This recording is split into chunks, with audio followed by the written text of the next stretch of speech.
too. It helps out the show. The Dan Patrick Show, weekday mornings from 8 to 11, right here on KALL North Salt Lake, KXRK HD3, ESPN 700, and 92.1 FM.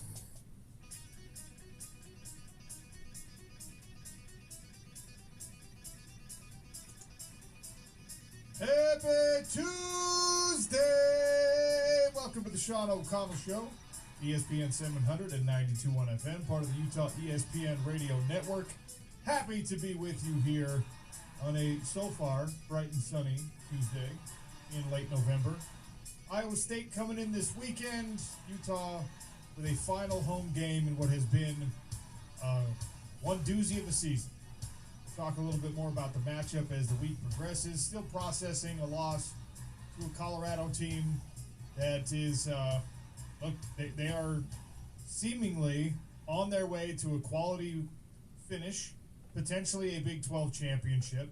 If you had to put money down today, you'd probably at least consider putting it down on Coach Prime and his bunch to end up representing the Big 12 in the college football playoff, which is exactly what every television executive in the world wants to happen. I guess the ones that actually have a stake in the college football playoff, at least. And, you know, Coach Witt talked about in his press conference how remarkable and how remarkable it has been and how quickly it has come to fruition for Coach Prime at Colorado. And, of course, the transfer portal has made that a reality. NIL has made that a reality. And don't take credit away from Deion Sanders. He and his identification of talent, his ability to kind of shape out a coaching staff and not really react to the negativity surrounding the program when there was a lot, that has helped this team be who they are and become what they are today. Now, there's plenty of football left to be played. You don't need to crown them just yet, but they beat the pants off of a Utah team that we thought was going to be really good this year. And obviously we know now that Utah isn't very good this year. But Colorado is a case study in what can happen if you make the right decisions in an offseason. And unfortunately for Utah football fans, you're already looking ahead to an offseason. I've put out questions today that are offseason questions because this Iowa State thing is daunting.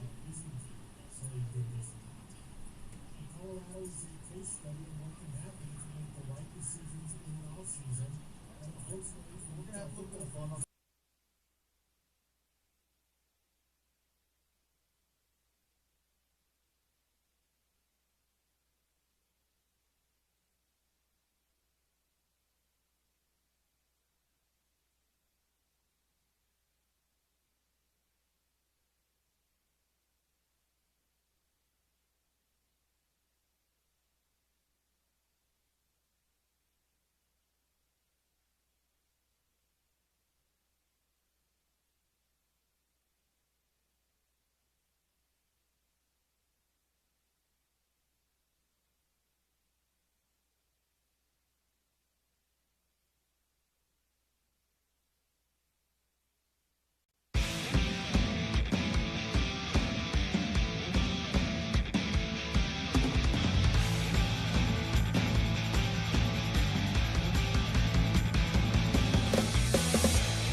has to fly that ball on Derek Jones Jr. The rebound to John Collins. Well, the length of Filipowski really affect the Cards on that play. Markkanen on a flyby. Blew by Powell.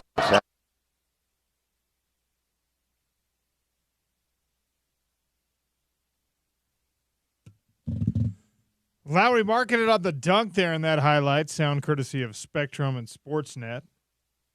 As we check in on the NBA with our resident NBA insider and my friend Gordy Chiesa, who joins me. Gordy, how are you? OC, I'm doing fine. Thank you. Are we going to see LeBron James playing against the Utah Jazz tonight? I would say yes.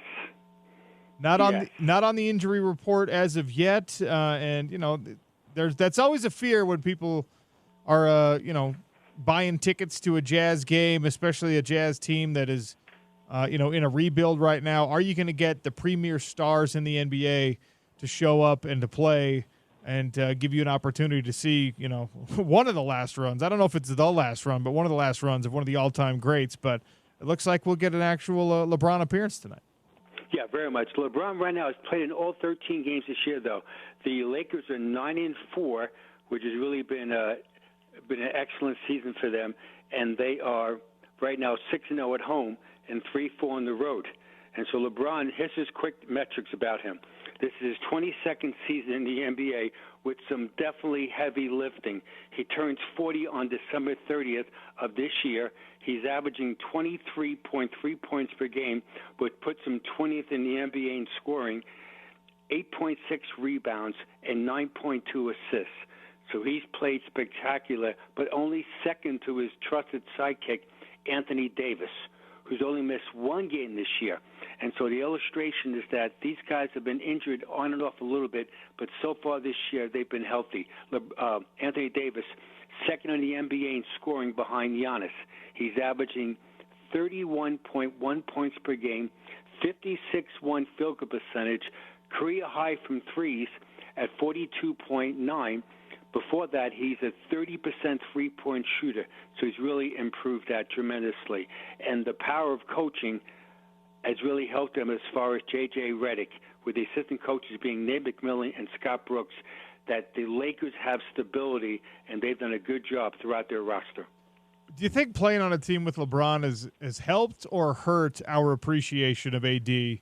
Because, you're always going to be second fiddle to somebody like LeBron, but you're probably getting the most out of your performances and out of your years if you're playing on a team with LeBron. So I think it goes both ways.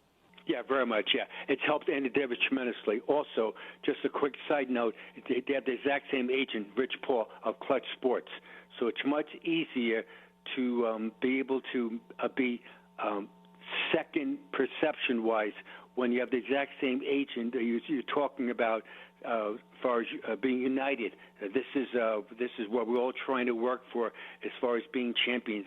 They did it back in 2020 at the bubble. They think they possibly can do it again. We know the Warriors are going to cooperate, and the Thunder are the upstart team, and there's always the Nuggets and everyone else, and the Clippers. They're all going to and the Mavs. They're all going to try to, and the Suns. They're all going to try to spoil the party. Last point about that. How about the power of the draft, OC? Dalton Knecht was the 17th pick of the draft out of Tennessee, and he's helped them tremendously. He's starting now. He gives them an outside scoring pop, averaging 40.4 from threes. So when they double-team AD or LeBron James, that ball swung around to Dalton Knecht, and he's making those shots. All right, what have you made of the last two performances from these Utah Jazz? It was a nice little win against Dallas, and then the last two, you're back on the slide. Most recently against the Clippers. What's been the issue with this team in these last two outings? Shot selection and turnovers. The Jazz right now lead the NBA in most turnovers committed. They're number 30, and that's been a problem, especially in road games. They're averaging 18.6 turnovers per game, but it's when you get them. So they've got to just do less dribbling, better decision-making, and be able to get the ball to the shooters in space. And that's been a concern right now. Keontae George has hurt them. Even though it's young talent as far as shooting the ball, he's only OC's only shooting 35.2 field goal percentage and 30.9 from threes. And so that's been a concern. The flip side, OC, is that John Collins has been spectacular for the Jazz. He's having a career year, 17.5 points per game, but it's when he gets them, 52.4 field goal percentage. And people don't realize he's the second-best foul shooter in the NBA. He's only missed one foul shot. He's 41 for 42 from the free-throw line, which means that when he drives the ball to the basket or a stick back in the lane when he gets fouled, it's almost automatic to the foul line. So I bet you, OC, you're wondering, who's number one? If Collins is number two at 41 for 42, who's number one? And that's the rookie, Jared McCain from Duke. He's 27 for 27 from the foul line. He plays for the 76ers. How many free throws do you need to see a guy make at that high percentage to be like, all right, he's a great foul shooter? If you're like 10 for 10, Gordy Chiesa is not impressed yet, right? No, not at all. No, it's volume. So you get to that foul line. So we left out Stephen Curry. By the way, Stephen Curry's number 3 at 95%. So so it's all relative. But when you get to the foul line, it's absolutely critical because a lot of times, if you're not making three-point shots, you got to drive the ball to the basket, and you get that bump foul. And that's what makes LeBron James and Anthony Davis so tremendous, is that those guys get fouled all the time.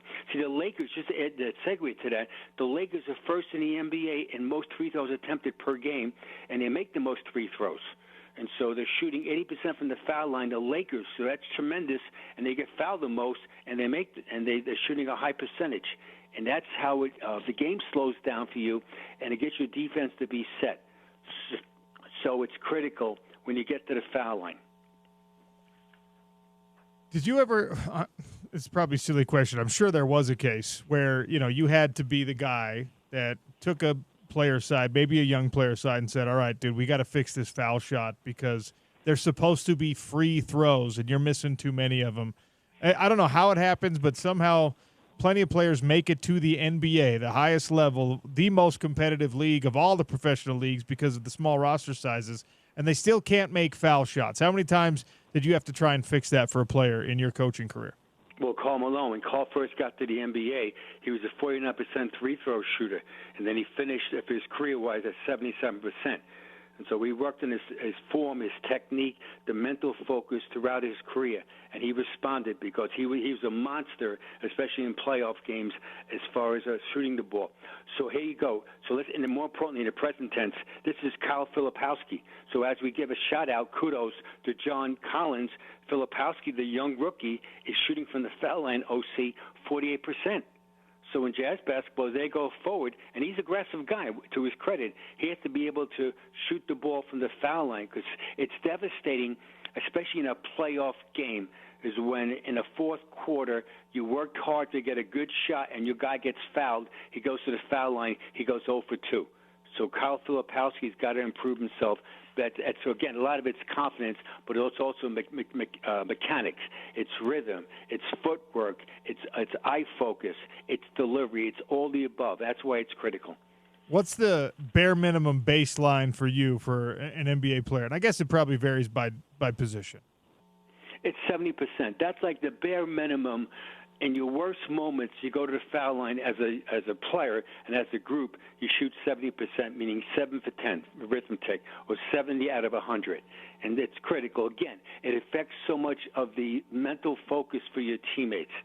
And it's especially, again, I'll mention about playoff games, because that's when you get either exposure or you get exposed, your lack of fill the blanks in shooting, dribbling, defensive technique. Oh, by the way, foul line abilities. And it's critical. Gordy Chiesa, resident NBA insider here on the Sean O'Connell Show, is my guest on ESPN 700 and 92.1 FM, part of the Utah ESPN radio network. All right, so what do you need to see against a team that, like LA, that's got a couple of superstar players? You've got an all-star, a guy who's not yet a megastar in the NBA, and a young roster who, I imagine competing against the likes of AD and LeBron give you opportunities to learn, give you opportunities to compete against the absolute cream of the crop. What do you need to see from the Jazz in this game? Tenacity, as far as, getting after Anthony Davis and LeBron, as far as trying to double-team them early and then rotate. So the question is always, with LeBron, he's like a freight train. You've got to try to trap him early and make him pass the ball. And then when most teams do incorrectly, OC, they allow the ball to come back in a return catch. So once you double-team and make LeBron some of the time, and that's the catch word, some of the time, pass the ball, you have to put your body on him and make him deny the ball back to him or elongate the catch for the second catch back to him. It's much further out. And keep him on perimeter as much as you can versus what? Driving the ball to the basket. And these are all things that you learn. And also the Jazz, I'm assuming, will play some zone tonight to get LeBron out of the pick and roll and try to force them to shoot over the top. Now, there's a risk involved with that.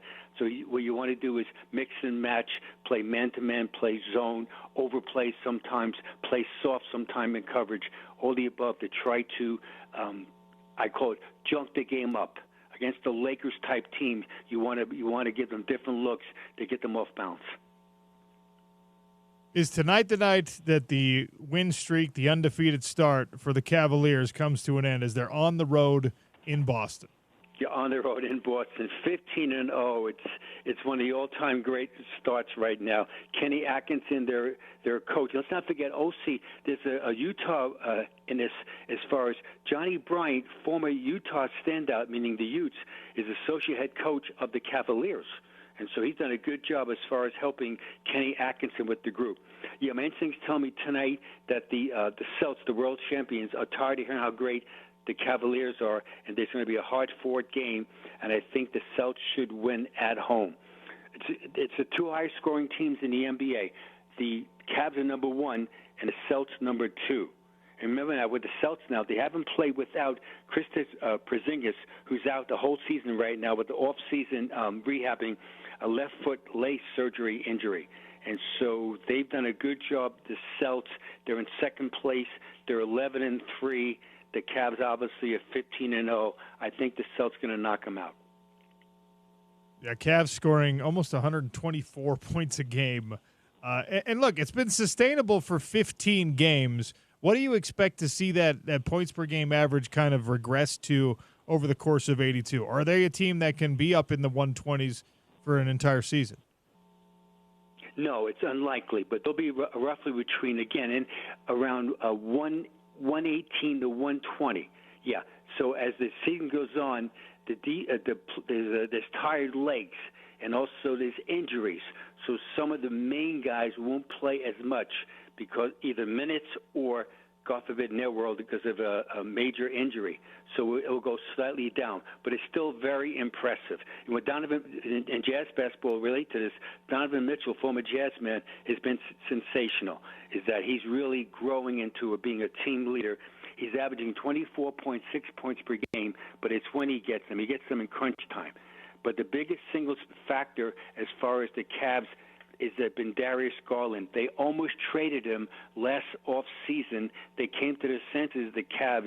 He's responded. He's averaging 21.4 points per game. So the question tonight's game, will the backcourt of Donovan Mitchell and Darius Garland, can they outperform the backcourt of Drew Holiday and Derek White? And Jason Tatum has played great for them. For the Celtics, he's averaging 29 points a game, and so is Jaylen Brown. So it's going to be a perimeter-orientated game tonight, and both teams have star players. I'm going to lean towards the guys from Beantown. Gordy, explain for me the phenomenon that is the Orlando Magic. They're scoring fewer points per game as a number 3 in the East right now. They score less than the Utah Jazz, dead last in the West, but they just hold their opponents to even lower scores. Explain Orlando for me right now. And also they're playing without Banchero, who's been hurt. And so it's the classic example of their star young talent who's really a tremendous team player. Paolo Banchero is injured, and so the rest of the group has responded where they don't score as many points, but they play both sides of the ball where it's timely basket making, and also the defense has been solid and they control the boards. Franz Wagner's played tremendous for them, and this guy named Jonathan Isaac, who's been healthy the last year or so, he's been tremendous as far as all around defensively. And then the whole group has played as a unit. And that's been the most impressive thing right now. They're getting mileage out of Kentavious Cole-Pope. So you know the expression, sometimes in any business, but also especially in the sports business, the sum of its parts is bigger than any of an individual asset. And that is the Orlando Magic. Right now they sit third place. They're 9-6 in the East, and they're heading to, they think, a deep playoff run. What's your list for me today, Gordy? My list today, OC, right on point about scoring.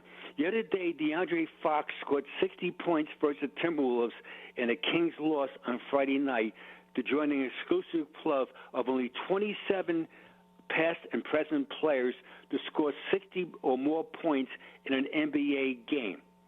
This list below is the players that have had multiple 60-point games. So not all 27. I broke it down to only 10, and then later on there'll be a Jazz, as far as a Jazz look. All right, here's the guys that scored 60 points or more multiple times in an NBA game. With 2, Steph Curry, Karl Anthony Towns, Devin Booker, and Luka Doncic. With 3, Elgin Baylor of the Lakers. With 4, tied 60 points or more in a game, they are James Harden and Michael Jordan. Third all-time with 5, former Weber State standout, the pride of Oakland, California, Damian Lillard. With two, as far as the second greatest player of all time to score 60 points or more, he did it 6 times, including his last game. He scored 60 points. Remember this, OC, versus the Utah Jazz on April 13th, 2016. Kobe Bryant scored 60 points versus the Jazz to cap his legendary NBA career at the Staples Center. And the number one person of all time to score 60 points or more in an NBA game, this record probably will never be broken. Like, it's unheard of. Wilt Chamberlain did it 32 times in an NBA game, 60 points or more. That's insane. How about in Jazz basketball? It's happened twice. I was there one time on the sideline coaching the game, but here's the first one. Pete Maravich scored 68 points versus Knickerbockers in the Garden on February 25th, 1977, as a member of the New Orleans Jazz, and the second greatest was Karl Malone on January 27th, 1990, versus the Milwaukee Bucks in the Salt Palace. Karl scored 61 points in 33 minutes, where he shot 21 for 26 field goal shooting. Again, free throws, 19 for 23 from the foul line, got 18 rebounds and 2 assists. And here's a quick side note. OC, that was the first game after the fans voted A.C. Green as the starting power forward in the 1990 All-Star game, and this is how Karl responded to that. Later on, the NBA changed it with the fans still voting, but also they added the media, then they added the head coaches, and then they added 25% of the present players. But at that time, it was only the fans' love fest, and A.C. Green got voted, and Karl responded. Wow. It's fun to see what... 1 point. And add to that, OC, we tried to take him out of the game, so we're up by like 33 points in the game, and Eric Lechner came to the scorer's table, but there was like a flurry where we stole the ball. Karl scored. Then we got another steal. Then Karl was the recipient of it. So we had the guy coming in the game. We didn't want to embarrass the Bucks, but Karl got 61. He got like 8 points in the last 40 seconds before we came out of the game. That's awesome. In the Salt Palace. And the great ones, right? Any perceived slight. We saw this with Michael Jordan, right, on that documentary they did. Any perceived slight, anything where they feel like they got disrespected, they have to respond to it. And obviously, for Karl to get passed over for that All-Star bid, 61 points is how he responds. Pretty cool. Pretty cool, right? How about in the NFL? How do guys respond? Well, they either cry about it or they go out and they have great games. Absolutely. Especially if you're a running back or if you're a quarterback, you respond. That's what you do. You lead your team by the very next game because your teammates looking at you, how you're going to respond. It's about respect. Gordy, you're the man. Appreciate your insight as always. Thank you. Thanks, OC. Peace out. Gordy Chiesa, we'll hear from him again later in the week. Love talking NBA with Gordy. How about those Orlando Magic, by the way? They don't even score as many points as the Utah Jazz per game, but they just hold everybody to 102. It's really – the NBA is weird, man. It's a strange, strange league. Show today brought to you by Les Schwab Tires. They've got the tires, the wheels, the accessories for whatever it is you drive. Stop by your local Les Schwab today. Let the professionals get the job done right the first time. Coming up, the hot lunch. And a Big Ten school is about to build the most expensive stadium in college football history. But it's not the program you think. We'll discuss on the Sean O'Connell Show. ESPN 700 and 92.1 FM, part of the Utah ESPN Radio Network.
in the ground floor of the Judge Building.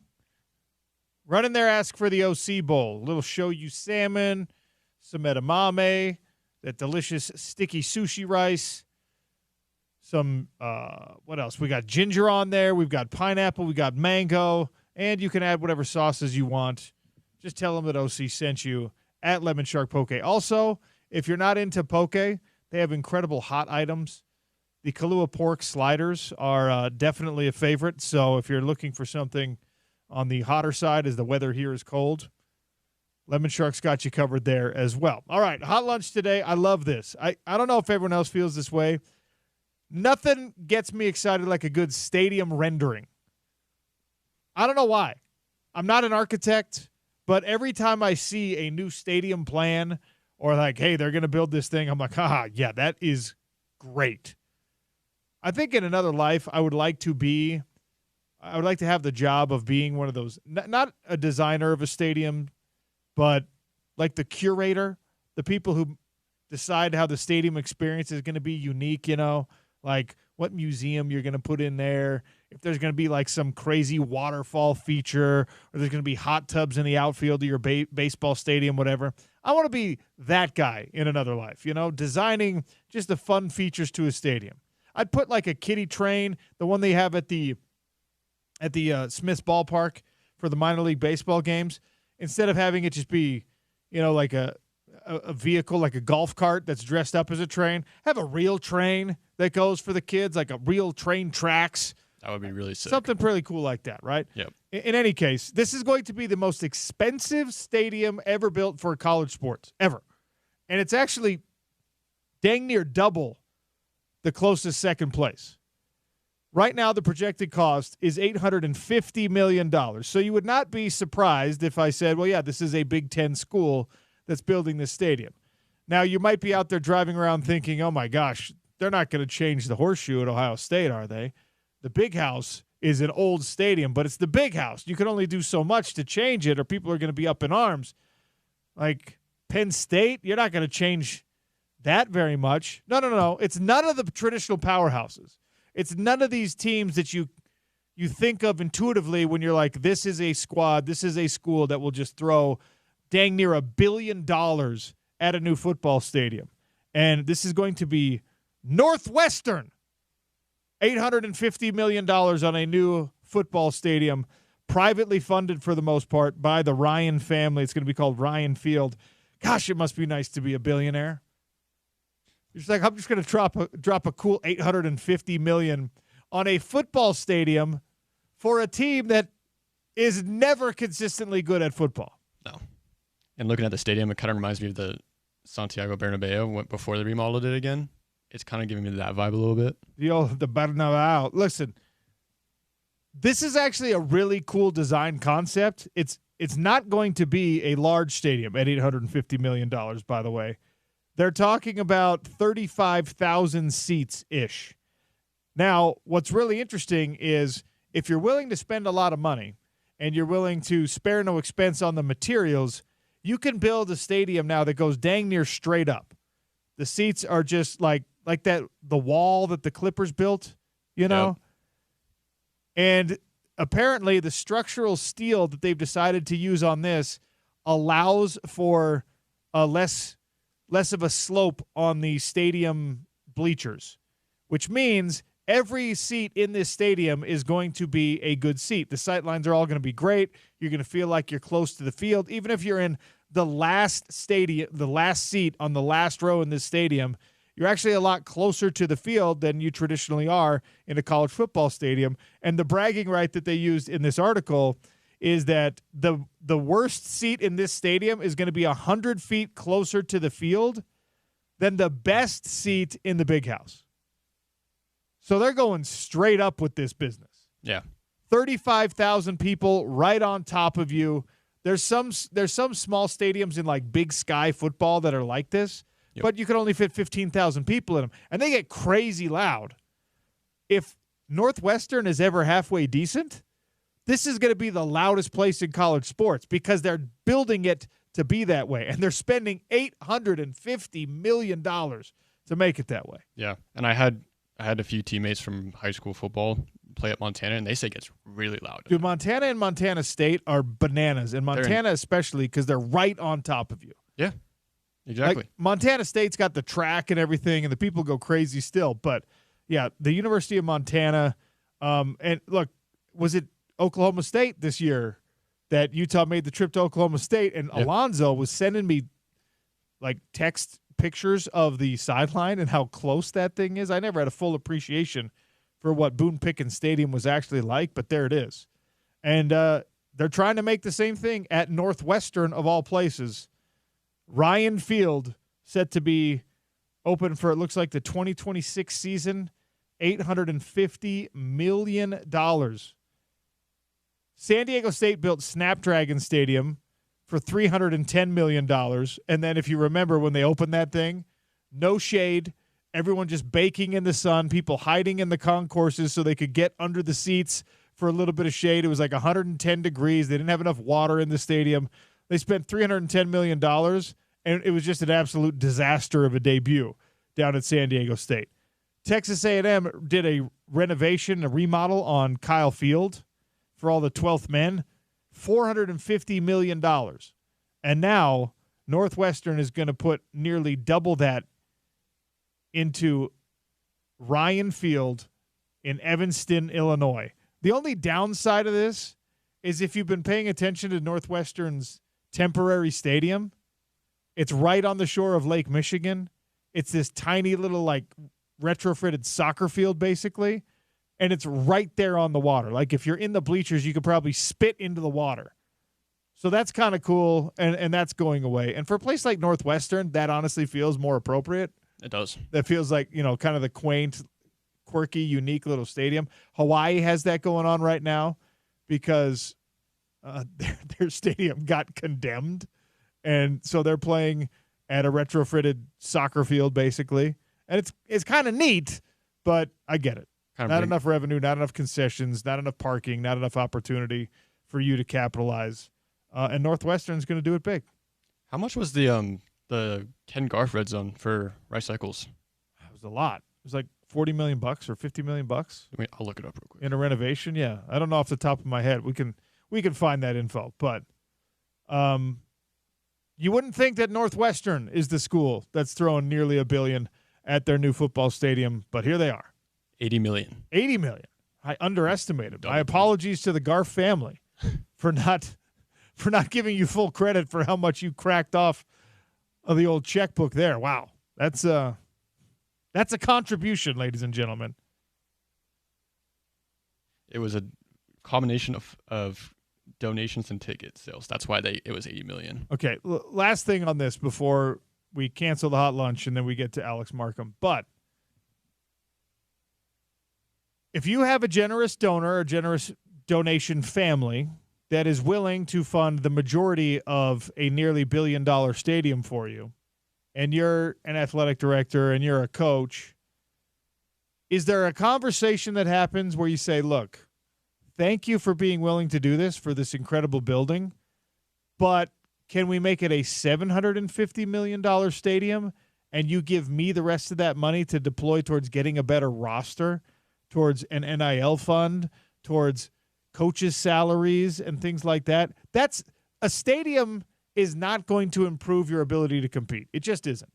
No. There are very few recruits that are going to walk in even to a bright, shiny, incredible new building and be like, this is why I want to come here.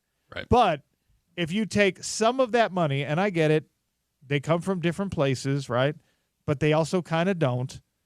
If you say, hey, $100 million is going, instead of to the stadium, is going to the athletic department, and I will fund whatever, the new Lincoln Riley salary. Bad example because he's been terrible at USC.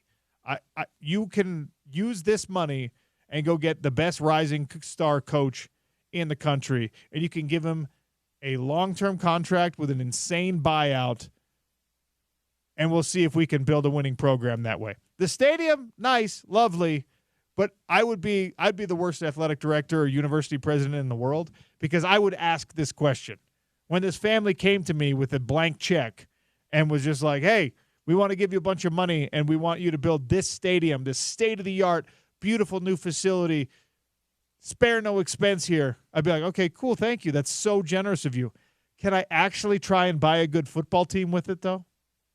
Can you give me some of that money to buy a good football team? That's where my mind goes. I guess I'm an ungrateful person. You're not ungrateful. That's just you caring about a program as well and your players and your coaches. That stadium is going to be amazing. I don't think it's ever going to be full. It looks really cool. Come on, Northwestern. All right. Talk a little Utes with the Utes insider, Alex Markham. Iowa State coming in. You're on the verge of a complete season collapse. You're in danger of finishing on an 8-game losing streak. We'll see if he can build a case why Utah wins this game against Iowa State. It's the Sean O'Connell Show, ESPN 700 and 92.1 FM, part of the Utah ESPN Radio Network.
Let's see, what are we? We're 4 hours and 48 minutes away from the new college football playoff ranking show beginning this evening.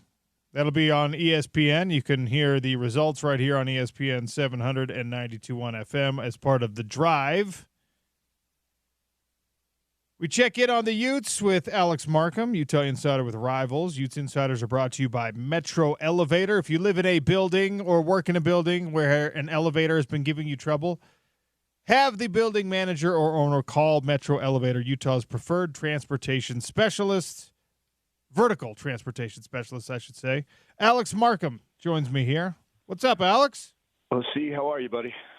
I'm doing all right. It's been a weird week because even in the Kyle Whittingham press conference, I was surprised to hear the focus seems to be wandering toward the future and not wholly in the moment of, hey, you got Iowa State coming in. Now, I know they're practicing hard. I know they're preparing hard. I know that hasn't changed at all. But normally the conversation in a game week stays on the game week. And even at the press conference, there was a lot of talk about, what's happening with the offensive coordinator position. What about the transfer portal that's opening pretty soon? I think it's good and healthy to have these conversations. I was just surprised that we didn't get we'll talk about that when it's time. We'll cross that bridge when we get to it. Right now, we're focused on Iowa State. Were you surprised at all at the willingness to kind of answer questions about the short-term future? You know what's crazy is, I appreciate his transparency on, what's to come because, look, like, there's no manual for this at the University of Utah right now. Like, Utah does not lose 6 games in a row. They very rarely lose 2 to 3 in a row. And so it's really just kind of hit that point where, they're beat up, they're defeated, they're still trying to finish off this season, but they understand it's about next year now, and so it was an interesting press conference, but again, it was nice to hear the transparency and his openness to being able to talk about that stuff instead of just deflecting and saying like, nope, we're talking about next week. Yeah, I found it refreshing. I just was a little bit surprised by it as well. And maybe we can get to some of that in our conversation here in just a second. But I do want to talk about the task at hand. I do want to talk about Iowa State. You talk about timing and tough matchups and schedule making. And the way that it's worked out for the University of Utah, you had an undefeated BYU team that you had to try and figure out. You had a red-hot Colorado team you had to try and figure out. And now, with an offense that is already limping, you have to try and take on the number 1 defense in the Big 12 Conference in Iowa State. They have leapfrogged over Utah as the number 1 defense, mostly because Utah gave up a bunch of yards and points to Colorado. So your thoughts on this matchup and whether or not Utah's going to be able to score any dang points when they possess the ball? Man, I would love to paint a rosy picture, but I'm just not seeing it.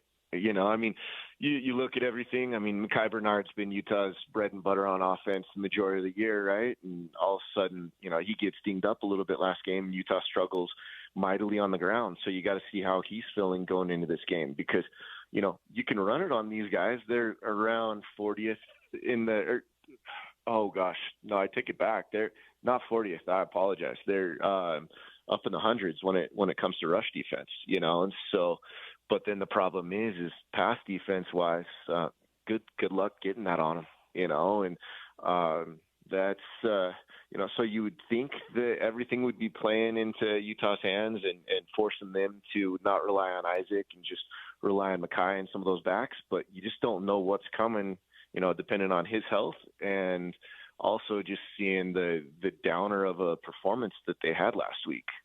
So, and then from there, you sit back and you take a look at it.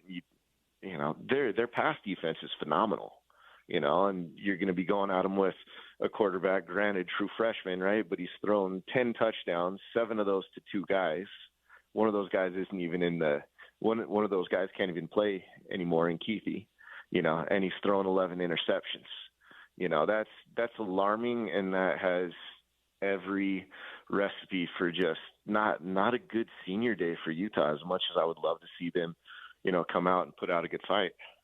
Yeah, you want to see, especially this class of seniors, sent out the right way. And it's going to be really fascinating to see, what Cam Rising's presence is or lack thereof. I have not seen him around the most recent games. Is he going to be out there? The reception that I think he deserves from the fan base, will he get it, et cetera? So there's several storylines in this final home game of the season for me as Utah takes the field against, in Iowa State, I should qualify. They're the number one scoring defense. They're not the number one total defense in the Big 12. They're the number one scoring defense in the Big 12, and that's kind of what matters when you're an offense that hasn't been able to score points.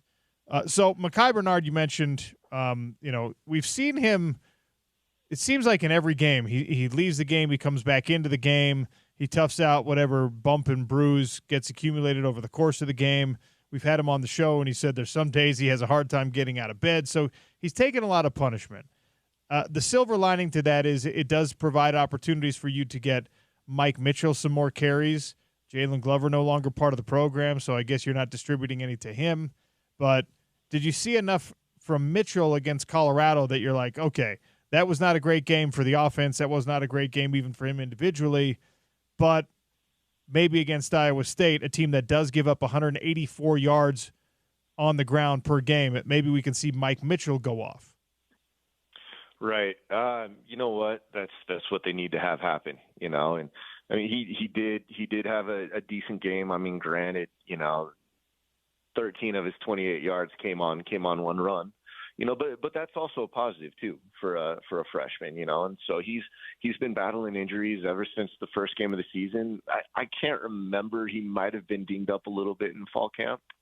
I'm wanting to say I might be mixing that up with when Jaquindon hurt his ankle in fall camp last year. So that's where I just can't think right off the top of my head there. But he hurt his ankle pretty bad in that first game, and it was pretty apparent. And I just don't think he's really recovered ever since. And so these last few weeks where, the playing time's kind of been taken from him a little bit, I think it did him some good, got him some rest. And, he showed signs last week. So he's going to have to show more this week and show that he's the guy going forward for the future, because the program has a lot of faith in him. So I asked Utah fans to put together a list of like the top 10 guys you need to retain as the transfer portal draws closer. And December 9th is decision date for a lot of folks, but it's going to remain open through the month of December. And on top of that, there's already people who've announced their intentions to put their names in the transfer portal. So this is not something that gets decided on December 9th and it either starts there, finishes there. It's not a one way or another type of thing as that date approaches. You have to have these conversations now. You have to make sure that your players are happy now. You have to start figuring this stuff out now. And you probably should have started weeks ago when this losing streak was really building. I asked people for 10 names, and the same names kept popping up. And it was the Fano brothers. It was Cam Calhoun. It was Smith Snowden. If I ask you to make that list, who are you putting on it? Oof. You put me on the spot there for 10 guys there. Well, yeah. You don't have to give me 10. I already gave you 4 that I know you wouldn't disagree with. Keanu Tanuvasa's name was on all these lists. I'm asking, is there somebody that maybe nobody else is thinking of that you're like, you absolutely got to keep that guy in the building? Yeah. And I'm drawing a blank on his name completely all of a sudden right now, because he was, in there for a quarter, but the Georgia Tech transfer. Kenan Johnson. Kenan Johnson. Yeah, I wanted to say Cam Johnson for some reason, so I apologize. But yeah, Kenan Johnson. I mean, he was looking like he was going to be such a big part of this defense, right? And some people might look at it and be like, "Well, you didn't prove anything." Yeah, obviously he couldn't, but I know how high the coaching staff was on him. From there, you got Carson Ryan's a keeper, that you absolutely have to figure something out with. I still kind of sit back and I'm bullish on Landon King, even though he's just barely starting to get opportunities. I think some of that had to do with some of the weight that he gained in this off season, and it just didn't prepare him enough for this new role. So you give him another off season and you're going to see the flash that you saw of him, last year. aside from that, I mean, you absolutely have to keep Mike Mitchell. I mean, I get that he hasn't done enough so far this year, but you can't deplete that running back room, right? You got a weapon in Deshaun Stanley, but at the same time too, like, how are you going to use him? Because I mean, start of the season, he looked like this insane weapon Utah had, and then next thing you know, they're not using him at all. Or if they are using him, they're running him up the middle, and it might as well be a 180-pound wide receiver running up the middle, right?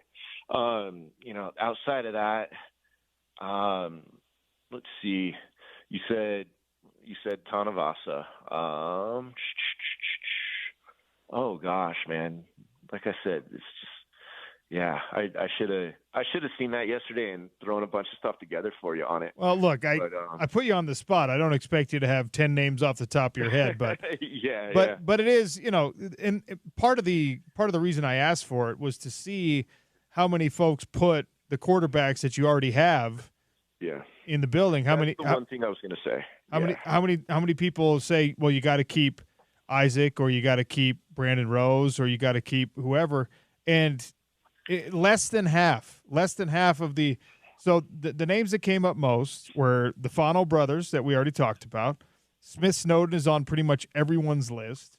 Teo Johnson is on most of the list. Cam Calhoun is like the number 2 guy behind Spencer Fano. And, Lomu's on a lot of these lists. So, look, there's talent on this team. Right. And the Utah fans are smart enough to recognize, like, you can't let the young talent that is far from perfect but – can develop into being NFL players, can develop into being the next great crop of Utes. You got to keep them in the building, and that's going to be harder this year than it's ever been for Kyle Whittingham and his staff.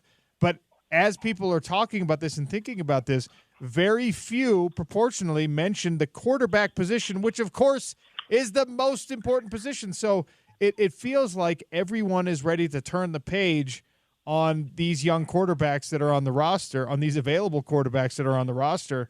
And that doesn't bode well for the final 2 games of the season or for the transfer portal, in my opinion. Right. And that's one thing there too. I was going to make a comment on that, but I wasn't going to necessarily include them. Right. So it's like, if you're looking at, say, Isaac Wilson and Brandon Rose, okay, Isaac's going to want more money when it comes to anything with the portal. Has he proven it? No, he hasn't proven it whatsoever. He's had his flashes.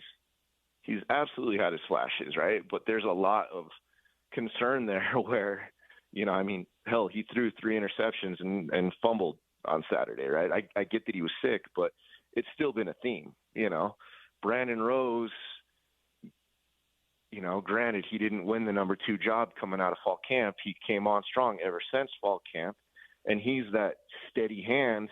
He's also got an 8-month rehab process ahead of him. So right. He does, right? And I don't think Brandon Rose goes anywhere. Easier to keep, right? Yeah, I don't think there's going to be a market for his services necessarily. I think undoubtedly there will be a market for Isaac Wilson's services. Yeah. So I am curious to know in the building how sincere the effort is going to be to try and keep him around, and whether that effort is going to be sincere because they don't want to be left with nobody, or they still feel like he's the future. And that's something that I think is going to be harder to get a direct answer on. Mm-hmm. No, Utah absolutely has to hit the portal for a proven, established quarterback. There's no question about it. You can't wallow through another season like they've had the last 2 seasons in a row. They've got to get back on track. There's going to be guys that, have seen the success and want to be a part of it. So you got to see what's out there, and then from there, does Isaac want to stay? Does Isaac want to compete how Cam competed? Like I talked Brewer against Jake Bentley, that'll prove a lot of just the type of mentality that he has, but not, it's crazy because in this day and age, quarterbacks don't like seeing that. They don't want to do that. They'll see that and they'll run off, so it's going to be a really interesting off season, just like you're talking about when it comes to that with the quarterback room. I could pick your brain all day, but we're up against the clock, so I'll let you go. As always, I appreciate your insight. And I'm going to say this. Stop fighting with people on Twitter, dude. It's not worth it. Oh, man. They're attacking me like crazy sometimes, buddy. but you can't actually win. So just don't even fight the battle. I know. Hey, I love people, and I just want to have good conversations. And I get that fans are, just frustrated with the season and how it goes. And, me and other media are trying to do what we can. And, oh man, it hasn't been fun at times this year, buddy. So. All right. Well, we appreciate you. Take it easy. Right, appreciate you. Take care.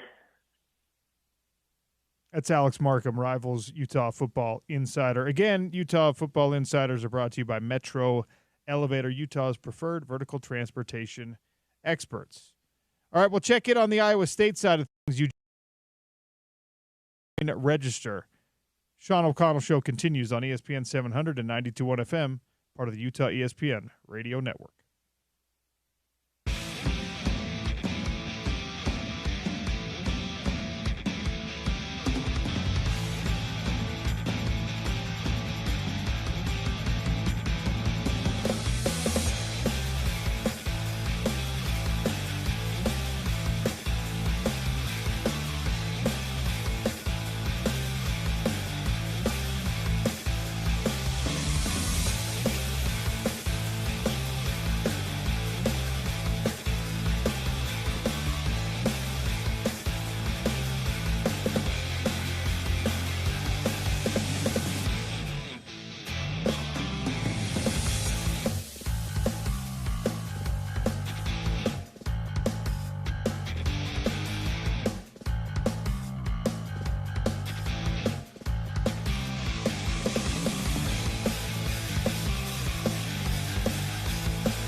Rocco Becht, by the way, young quarterback at Iowa State, has had a quality year, sophomore from Florida, 2,600-ish yards, 17 touchdowns, 7 interceptions. Far from perfect, but it's so funny when you look at what young quarterbacks are doing around the country, what some of these other guys that are freshmen and sophomores are doing. You get a little jelly, a little peanut butter and jelly when you see some of these numbers that have the right ratio on touchdowns and interceptions and things like that. It's all about perspective. And, you know, it is sinful to be covetous, but you look and you say, Rocco Becht would be a little bit of an upgrade. All right, anyway, Iowa State coming in. We'll get a little Cyclone side of things with Eugene Rapay from the Des Moines Register, who's kind enough to join us now. Eugene, welcome to the show. How are you? I'm good.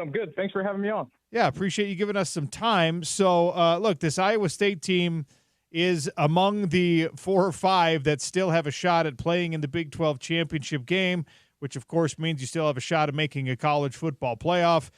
Right now, the flavor of the week in the Big 12 Conference is the University of Colorado. Iowa State, though, they've been kind of hanging around at the top for the whole season. What's been the key to their relative consistency in your mind?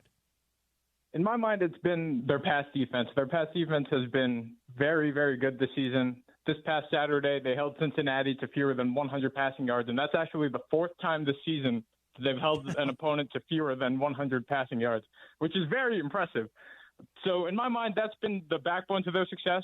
Obviously, there were some breakdowns in that Kansas game and in that Texas Tech game that have been very, very costly, which have knocked them from that undefeated start to now one of the teams in the mix where there's very, very little room for error.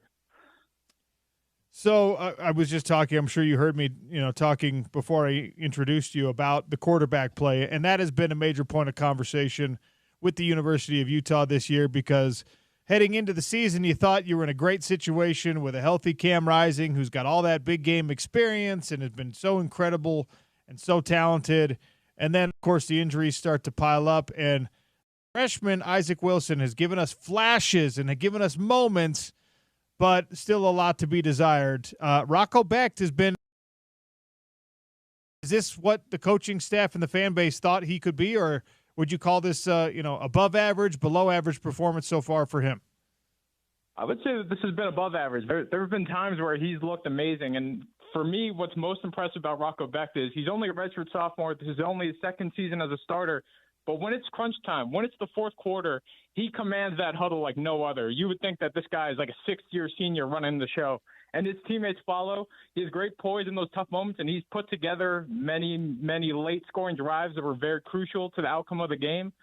So for Rocco Becht to just have that maturity that's beyond his years, that has been the most crucial part of this offense, especially, Iowa State can relate to Utah with all the injuries.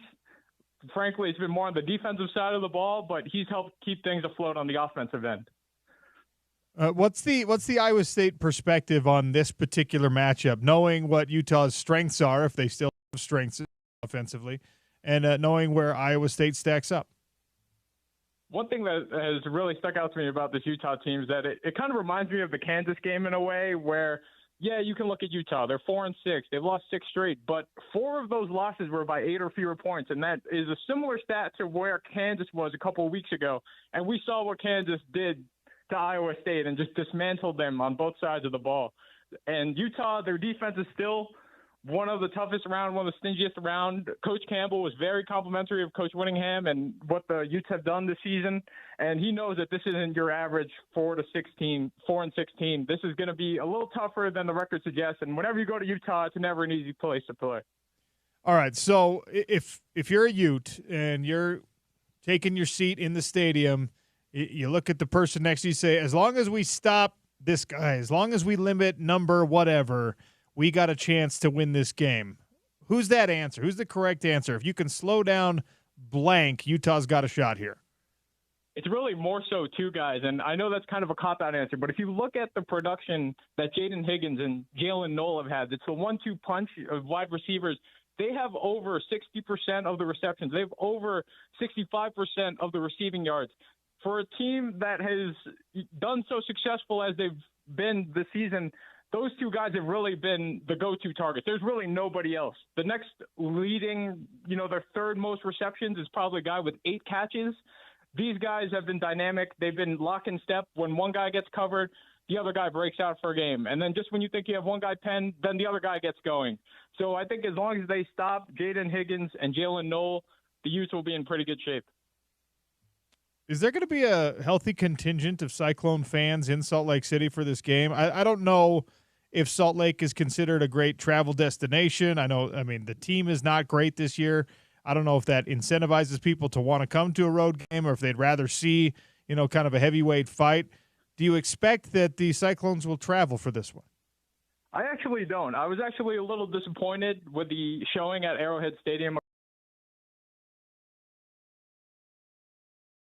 And 3 hours away, a huge contingent of Cyclones fans would come and they would take over the stadium. That just didn't happen. I was just shocked, and a lot of the media members I spoke to were pretty surprised as well. So I actually think Utah will get to keep its home field advantage on Saturday. Talking the Iowa State perspective on this Utah versus Iowa State game, Eugene Rapay from the Des Moines Register is our guest here on the Sean O'Connell Show. Big 12 Insider today, brought to you by Larry H. Miller Ford in Draper, the Ford King. Big picture in this Big 12 conference, knowing that there is still 4 or 5 teams kind of locked up there at the top and how unpredictable the conference has been. What's your outlook on, when we get to that Big 12 championship game, and if there's any shot that whoever wins it makes some noise in the college football playoff? I would like to think so, but it doesn't seem like the committee loves the Big 12 too much. And I know now there's that worry, will Boise State leapfrog the Big 12 champ for one of those buys? And, I would like to see the Big 12 champ or the Big 12 representative, whoever that is, just make some noise and kind of stick it to the committee and all the fans who've been doubting the matchups play out, and hopefully they can win a game or two. Who do you think is going to be in the Big 12 championship game? Because it's far from decided at this point. Yeah, no, I would agree with that. Right now, I was looking at tiebreaker scenarios and all the different ways, and you can really go any which way. I personally think we'll see Colorado, and Arizona State's been kind of on a tear. I'd like to see if they can beat BYU, then they're probably in the driver's seat for that title game spot too. Isn't that wild to think about that? You could have came out of nowhere. Yeah, you could have a matchup in the Big 12 championship game with it's 2 newcomers potentially. You could have it where it's a newcomer this year versus a newcomer from last year if BYU can find a way to hang on and put themselves in that game. You could have Iowa State, as we've talked about, against a newcomer. It's wild to see what conference realignment has done in the short term for this Big 12 conference. Yeah, so much has changed, but the newcomers have added some much-needed new flavor to the conference. What do you make of the Kansas State matchup that's come? The coaches and players have to stay focused on the game against Utah, but Kansas State is a tough way to finish the season for Iowa State, who you cover so closely. Yeah, that Kansas State game it's a rivalry game too, so it's going to feel like a playoff game. And frankly, all these games recently, just with how tight the conference standings are, feel like a playoff game. I don't think that Iowa State can afford to look past Utah, just given, Utah gave BYU a scare. And honestly, in my opinion, should have probably won. I know that there are a lot of people upset about that quote-unquote call. I would be one of them as well. Kansas State, they're always a tough team. And for them, that regular season finale, that's just been a big matchup that both sides have been looking forward to. And both honestly have nothing, they can't afford to lose anything at this point. So it's going to be balls to the wall for that one. Some big picture questions before I let you go, because I'll be honest, a lot of Utah fans have looked at the way the year's played out and said, all right, we're turning the page. What's the offseason going to look like? Is Kyle Whittingham going to stay? You're going to have a new head coach. You're definitely going to have a new offensive coordinator.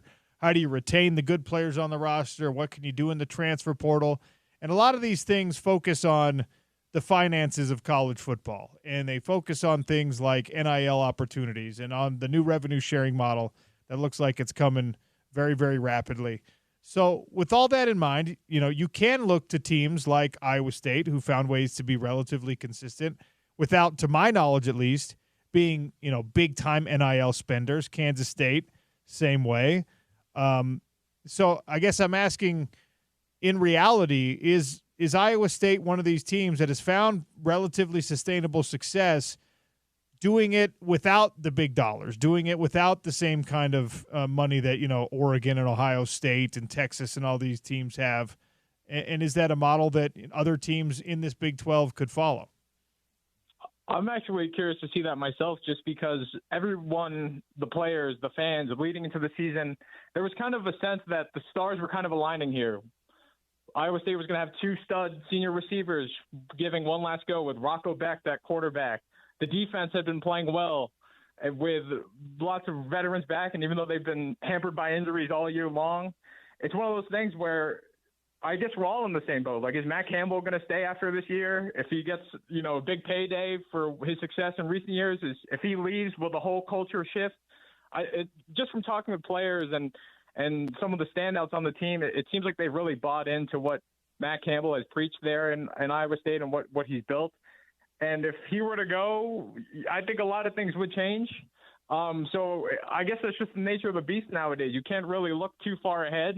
It's really year to year. And I think Iowa State, after this season, when they lose a massive senior class, including those 2 stud senior receivers, now you got to think, are people going to look at the portal? Are they going to stick it out?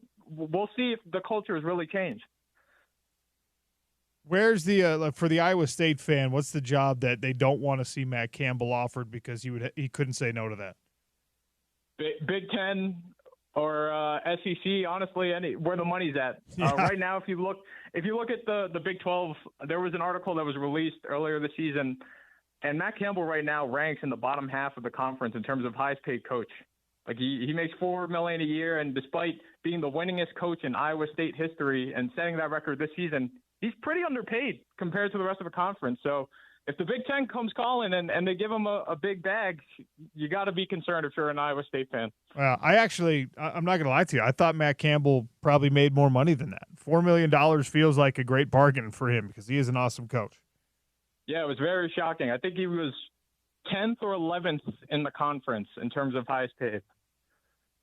Campbell's salary ranks 10th among Big 12 coaching salaries, and he's the second longest tenured active coach in the Big 12. Second coach in Iowa State history to coach 100 games. Wow. Yeah, man. The money. Yeah. Just what do you think that you money need? Talks.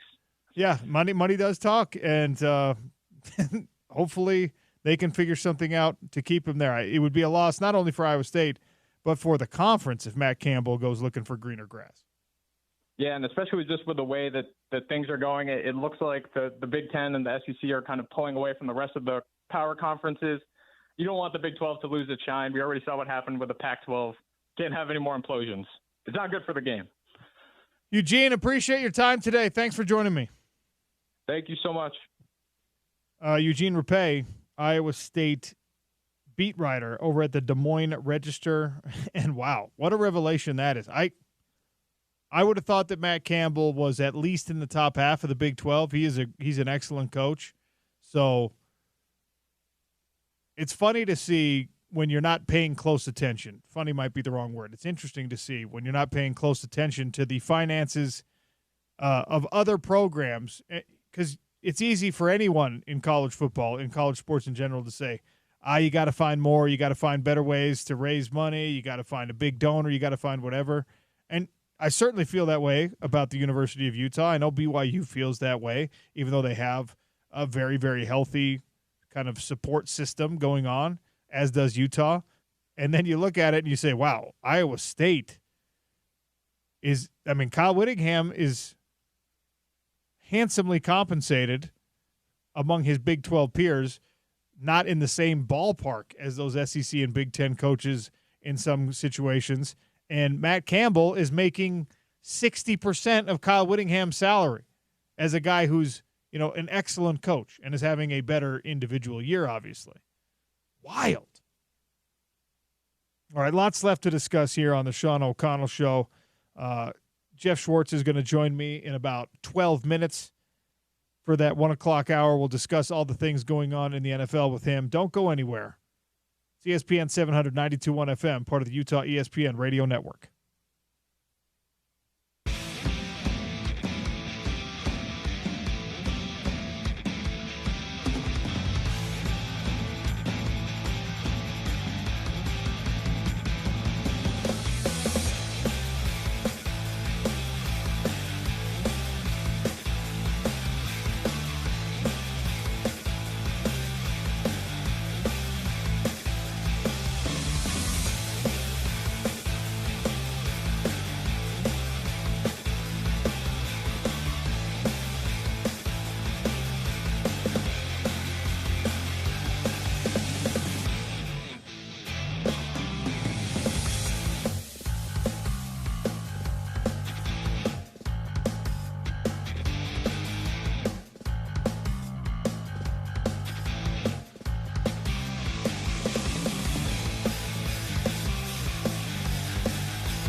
Night, and either Colorado's going to be the highest ranked team in the Big 12 Conference, or BYU will still hang on to that. But don't be surprised if the bracket that you see, the bracket projection that you see, does not include a Big 12 champion with a first-round bye. That's something that you have to prepare yourself for as they release a new college football playoff ranking tonight. It all comes out in the wash. It'll get figured out. Boise State's on a roll, and they've got one of the best players in the country, and they don't have a tough schedule, but we'll see. I will admit, every once in a while I'm looking at, it's insufferable for Utah fans right now. Who has it worse? Florida State fans have it worse. Oh, they definitely do. Especially they started the season number 10 in the AP poll, and preseason rankings don't mean anything. We know that. Yep. But they started the season number 10. Did you know this, Zach, that they are the only team in FBS or FCS football this year that has not scored more than 21 points? That's actually really surprising. It's like 253 other teams or something insane like that have at least found a way to score 21 points. their lone win of the season, they scored 14 points. Shout out to Cal for somehow making that happen for Florida State. The highest total they've been able to achieve, 21, and Mike Norvell has this looming buyout. I just don't understand. I don't know who pays for that. I don't know how you pay for that. I'm not going to pretend like I have the inner workings of Florida State's finances worked out, but there's just absolutely no way back from what's happened. No. And it's like we saw the expectations this year for Florida State because of last year, getting robbed out of that top 4 college football playoff ranking. But Florida State had high expectations. Utah had high expectations. It's weird to kind of look at it now and be like, wow, this is really. And look, we're wrong about teams every year. It feels so close to home because it is literally close to home that Utah is one of the teams this year that has had this epic collapse and that has so underperformed its preseason expectation. But it's not abnormal in college football for even like really highly thought of teams to have bad years and to disappear from the rankings and to disappear from conversation entirely. It is abnormal for a team that is supposed to be kind of a borderline blue blood like Florida State to have such an epic collapse and to not even be able to score 21 points, more than 21 points, I should say, in the season, to be the only team that has had that level of ineptitude at the Division I level or the Division I AA level. That's absolutely insane. That is the wildest outlier stat that I've seen in a very, very long time in college football. And it just feels like we're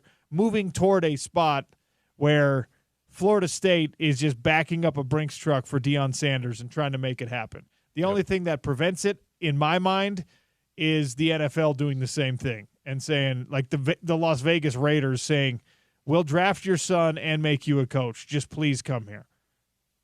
That's where Shedeur wants to end up, by the way, in Las Vegas. Wow. I did not know that. He's not even really being like coy about it. They've made it pretty clear that he wants to be a Las Vegas Raider. And that I actually don't hate that fit-wise. I think that's the type of place where if you're a young player and you want to do some business transactions, you want to have some branding opportunities, and that's clearly something that he's already excelled in. Vegas has definitely become a major sports town, and it is obviously a major money and major business town. So might be the right fit for him on that front. Harder to stay focused potentially in that environment, but the Raiders are not without talent in other spots. They do need a quarterback, so we'll see how it plays out. But I wanted to, just because I'm feeling petty and misery loves company, I wanted to throw that Florida State stat out there because it is a wild one. And I want to remind you that as the holidays approach, if there's someone in your life who likes to wear ball caps, likes to wear a hat, a Utah-born hat company is kind of taking over. They're blowing up. They're getting huge. Wooden Grail. If you have not been to woodengrail.com, that's WOODN, the letter N, grail.com. Grab some gift cards. Go buy a hat. They've got BYU. They've got Utah State. They've got the University of Utah, obviously. They even have Utah Valley. They've got Creighton. They've got a couple of teams. They're getting official licensing opportunities and deals with a bunch more teams, and they just are super high quality. They're incredibly stylish. I'm a big fan of the flip the script. I don't know why. I think it looks cool on a hat when you flip the letters upside down. It's neat. I've never in my life wanted a Utah State Aggies hat. Never. Until I saw the Wooden Grail Utah State Aggies hats, and I was like, I might have to grab one of those. Because I have no animosity toward the Aggies. I have no horse in the race with the Aggies. But it's a stylish hat, and it's going to make your fit look great. woodengrail.com. And if you want to see these hats in person, if you don't believe me, come up to the Utah tailgate against Iowa State, and you can buy Wooden Grail hats in person at our ESPN 700 tailgate. Or just go to woodengrail.com, tell them that OC sent you. ESPN 700 and 92.1 FM. Jeff Schwartz joins us next to talk NFL and, of course, what we should expect in the new college football playoff rankings come out tonight. You're listening to the Utah ESPN Radio Network.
I wish people could. I wish there was like a website that allowed you just to anonymously put the hilarious stories of your group chats on, out there just for the entertainment of everyone. Your kids are some of the most entertaining people, and I've never actually met them in real life, but I get to at Christmas time, and I'm looking forward to it. I hope they're as savage in person as they are, otherwise. So I hope that we get that opportunity. When I come out there, my wife was like, "Are you skiing?" I'm like, "No, I'll like sit at the ski lodge or something. I'm just not risking it, Sean. I'm not getting hurt skiing. It's not happening." We got to. Will you snowmobile? We got some snowmobiles you could use. Yeah, I'll snowmobile. All right, maybe we'll make that happen. Yeah. That'll be fun. All right, let's talk about what's going on in the world of football, college and pro football. I saw Biff Pogge's getting fired at Charlotte. I assume you're not taking his job, but in a grander scale, the coaching carousel is ramping up. It's slowly starting to spin. Tom Herman got fired. Who do you think is like the big shoe, the first big domino to fall in college football? So it's interesting. Like 3 coaches of teams with owl mascots got fired this week. Yeah, not a good week to be an owl. Yeah. No, I'm not taking the Charlotte job. Biff Pogge, by the way, came back today. Like he came like during practice and showed up after he got fired. To do what? I don't know. To like the team over him, big hug, basically. And people were wondering why I'd been to practice at Charlotte before. There is no security, Sean. You can walk on the field. That's how like sort of it's a Division I program, but like sort of not. Like you can just walk on the field. I've done it before. No security stopped me. Just walk straight in the field. So he walked straight in the field to get a hug. There's been no Power 5, or I guess Power 4 coaches fired so far. And we know Billy Napier is keeping his job at Florida, right? There's not a lot of candidates. I think that Ryan Walters is probably out at Purdue, right? That's been a rough go for 2 years. You look around the ACC and, there's not many, I think, coaches that are for sure out of jobs. The Big 12, the way that's gone this year, I mean, Mike Gundy's not being fired, right?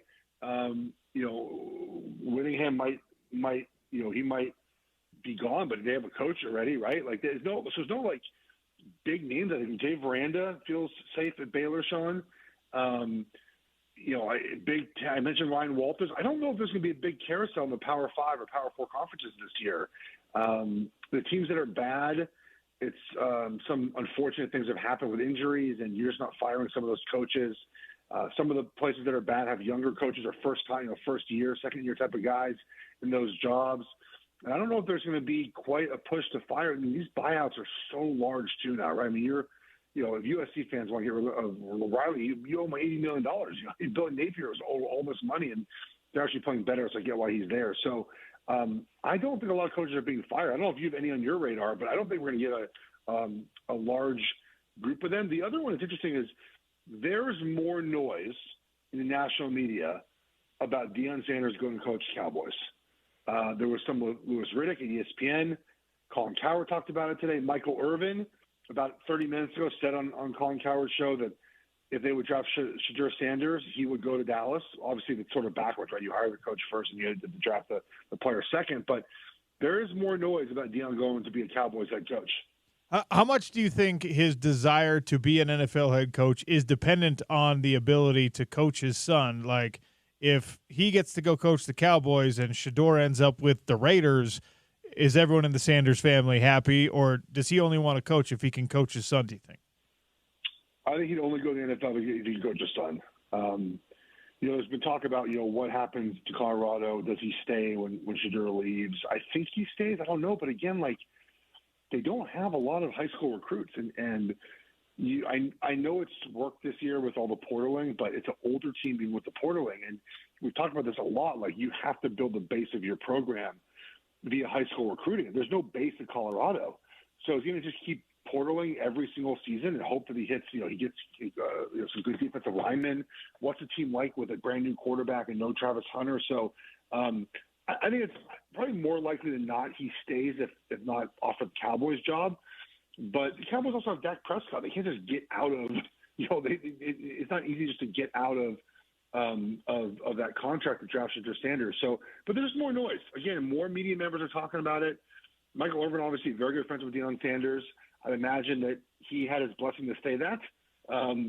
I don't think he would say that without the blessing of Deion. So, very curious. The Cowboys are not winning another football game, I don't think, Sean. I mean, maybe there's, it's NFL, maybe you win one more down the stretch, but they're looking at 3 or 4 wins. That's it. And that would also put you in consideration to be the first pick overall. And it could be a situation where, Brian James is not the same thing because Shedeur Sanders is so much better in relative to what Brian James is. But everyone in the NBA knew not to draft Brian James, right? And they weren't going to anyways. It's kind of a bad comparison, Sean.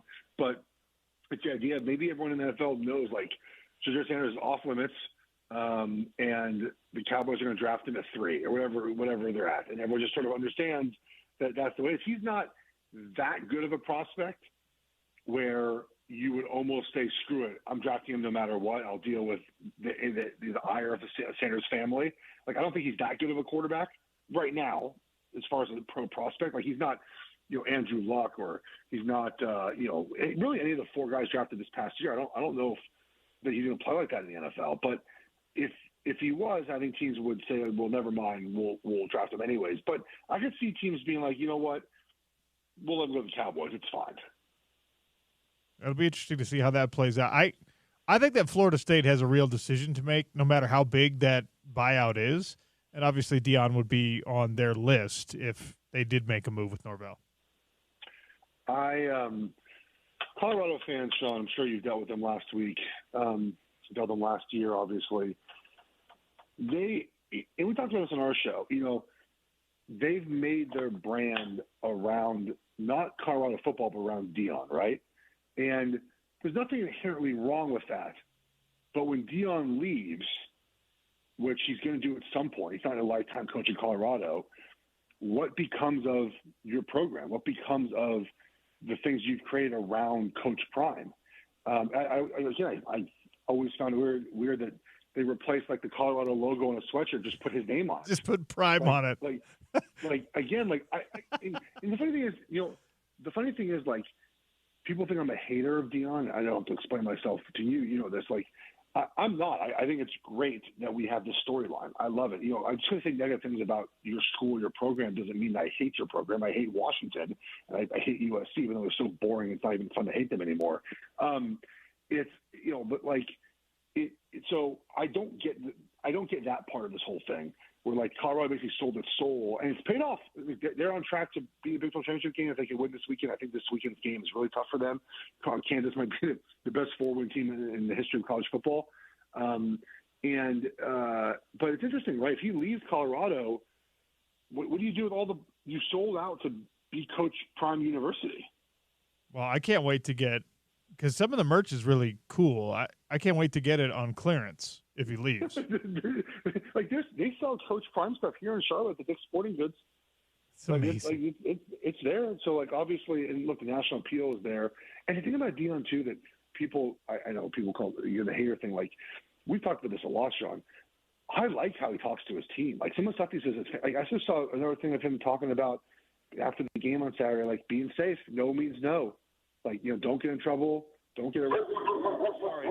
My dog just got home. That's all right. We're very excited for that. It's okay. We're dog lovers on the program. We don't mind a bark in the background. So I like him and his message. I just don't think his roster building can last very long. So you'll be happy to know this. I asked the Utah fans, because the transfer portal is coming, and you already have to be you have to be building a fence around your own team, and you already have to be looking to see what you want. And so I asked people, identify the guys on the roster that you absolutely cannot lose. And the number one answer was the right tackle, Spencer Fano. And I know that you've watched a lot of him and you like him.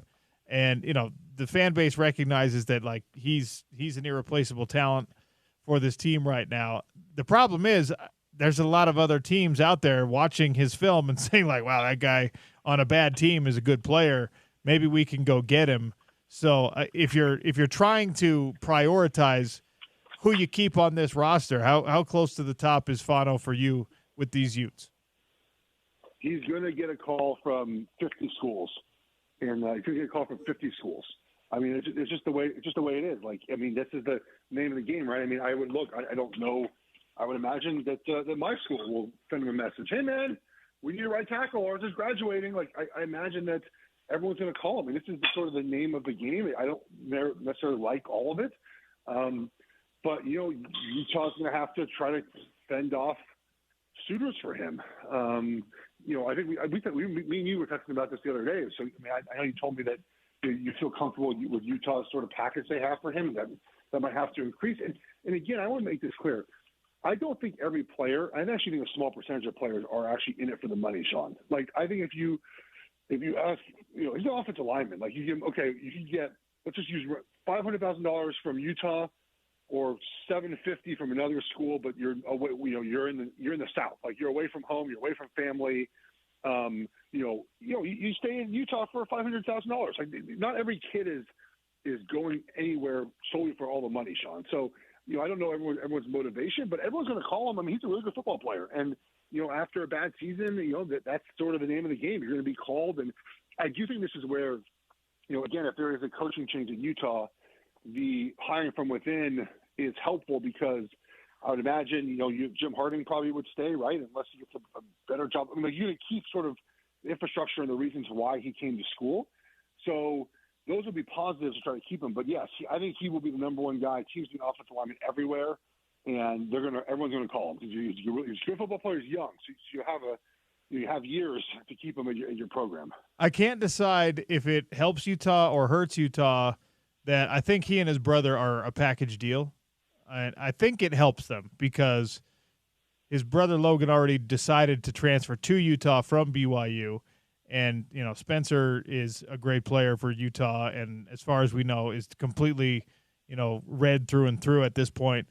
But if anyone wanted to incentivize him to leave, I think they would also have to offer his brother some serious reasons to come with him. And I think that's probably, less likely, you know, using Oregon as an example. I don't know what their need is for a pass rusher, and a pass rusher who hasn't had the same kind of like unanimously amazing year that the tackle has had. So does it help or hurt? So this is different than, I think, high school recruiting, where we often see like brothers get scholarship offers, and they, you know, preferred walk-on type of things, right, where they give them some money. This is different because it would obviously be two portal players at the same time. Like, it'd be pretty blatant, obviously, which, again, any team can do. But I think it probably does help them that it's a package deal because I don't, you know, again, the teams that will go after Fano are going to target him for a very specific reason, right? They want him to be their starting tackle. And those teams are probably close to winning. And those teams probably don't waste a portal on his brother if they don't expect him to play for them, right? Sean, like, it's in high school recruiting, it feels a little bit different where, you know, the preferred walk-on thing, which Oregon had done a couple of times. That Justin Flo's brother went to Oregon for a year. You know, that happens, I think, quite often, but I don't think it happens much in the portal. So I think it probably is easier to keep him because of that. Jeff Schwartz, my guest here on the Sean O'Connell Show, talking all things football, college football, and we'll get to some NFL. Before we do that, though, college football playoff rankings are going to come out tonight, and BYU fell as the last undefeated team in the Big 12 Conference.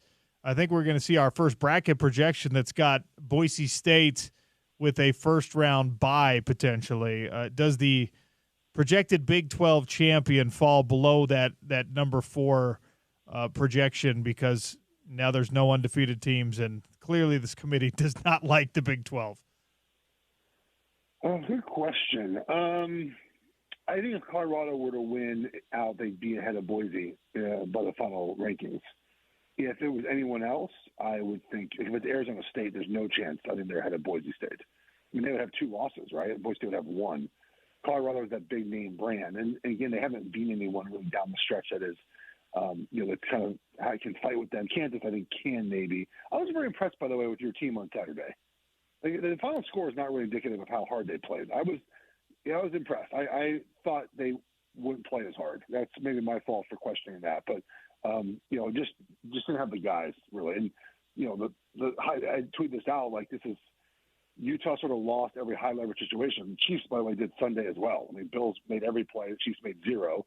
and Utah just missed the fourth down. Was 0 for 2 on fourth downs on defense. It just sort of Wilson missed a wide open tight end for a touchdown over the middle of the field. That would have been a long touchdown, but probably scored. I mean, there's little things like that, right? Where Colorado won, but Wilson, that was an impressive little showing on the road for him. He threw some good passes. So I think Colorado would end up being ahead of Boise, but tonight probably not. I don't think that anyone from that conference will be ahead of Boise State. All right, switching gears and focusing in on the NFL. You already mentioned this. The Chiefs took their first loss of the season to the Buffalo Bills. Does that say anything relevant about the power structure in the AFC? The Bills have beat the Chiefs 4 straight times in the regular season now. So, and then they're 0 for 3 in the playoffs. 0 for 4 in the playoffs. 0 for 3 in the playoffs. They lost the AFC Championship game, the 13-second game in the game last year. Well, I mean, it puts a tiebreaker with Buffalo now. Now, Buffalo's schedule is tougher, but the Niners are not playing good football right now. So they have the Niners. They have, I think, the Rams and someone else, the Lions maybe, like in the next 4 games, something like that. I think they're in their bye this week anyways. But it's a tough haul for them, and the Chiefs have a little bit easier schedule. But it gives them the home field advantage, and I think home field advantage is important for a couple different reasons. It really depends on your team, right? Like for the Chiefs, home field advantage is not about playing at home for them. They did it last year on the road. It's about giving Travis Kelce an extra week off. They got back in Chris Jones that week off of rest. And so that's why the one seed's important to them. And they got to battle Buffalo. If they'd won that game, Sean, they would have a 3-game lead plus a tiebreaker over Baltimore and Buffalo, and they still play Pittsburgh on Christmas Day, so they'll be able to have that tiebreaker as well. So it just makes it, I guess the Bills are sort of right back in the 1 seed. Buffalo's a good team, and they were without Keon Coleman, and Dalton Kincaid wasn't available in that game. The Chiefs obviously down a couple guys as well on offense. So I thought the Bills, they were 9 for 15 on third down, 1 for 2 on fourth down, including that long touchdown, obviously, that Allen had to seal the game. They won high leverage moments. They rushed the passer well. So I was impressed, man. It's a good win. Like, hard to win games in the NFL, and Buffalo took the best shot of the Chiefs and won by 9. That was only the fourth time Mahomes has lost by more than 8 points in his career, which is insane.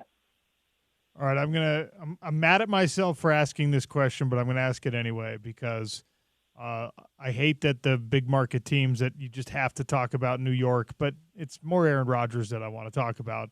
The Jets fired their GM. Is this hey, Aaron, you're LeBron James and you get to tell us we don't like this coach and now you're telling us you don't like this GM? Or is this them saying, Aaron, this thing didn't really work out and now we're going to bring somebody else in who's going to end up getting rid of you as well?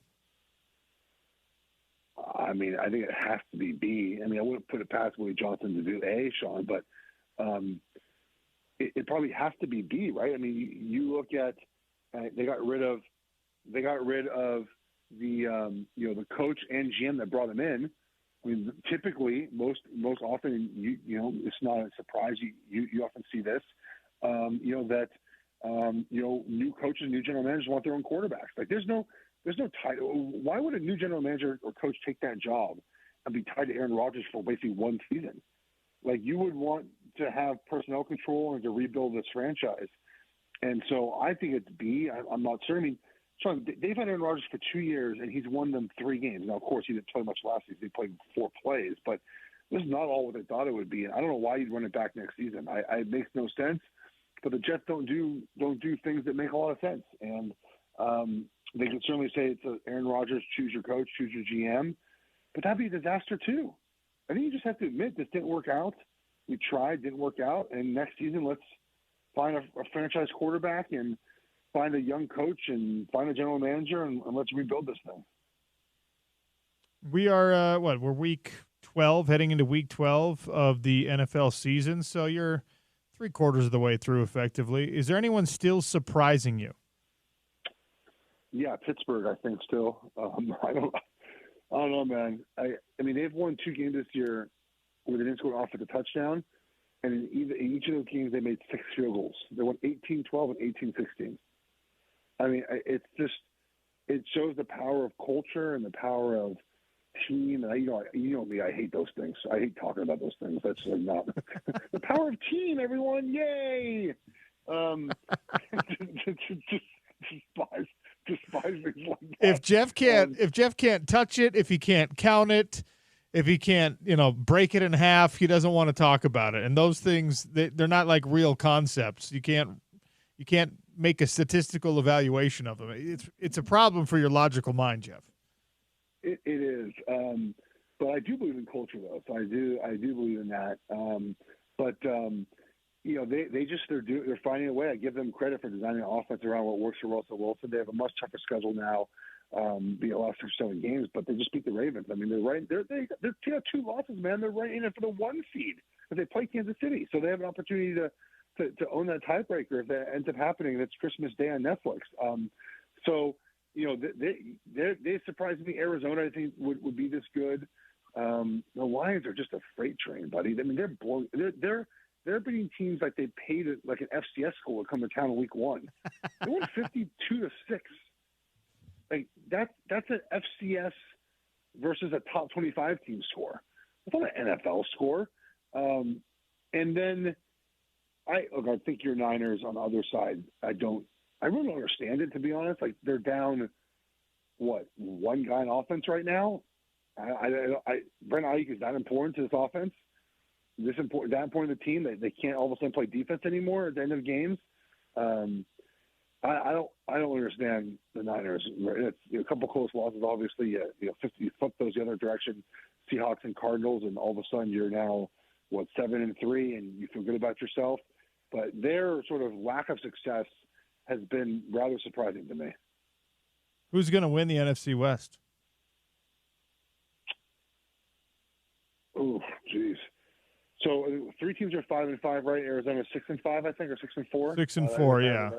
Yeah. On a 4-game win streak, the Cardinals. Oh, good question. I maybe I'm a dummy. I feel the fault of the Niners. I don't know. Maybe I'm crazy.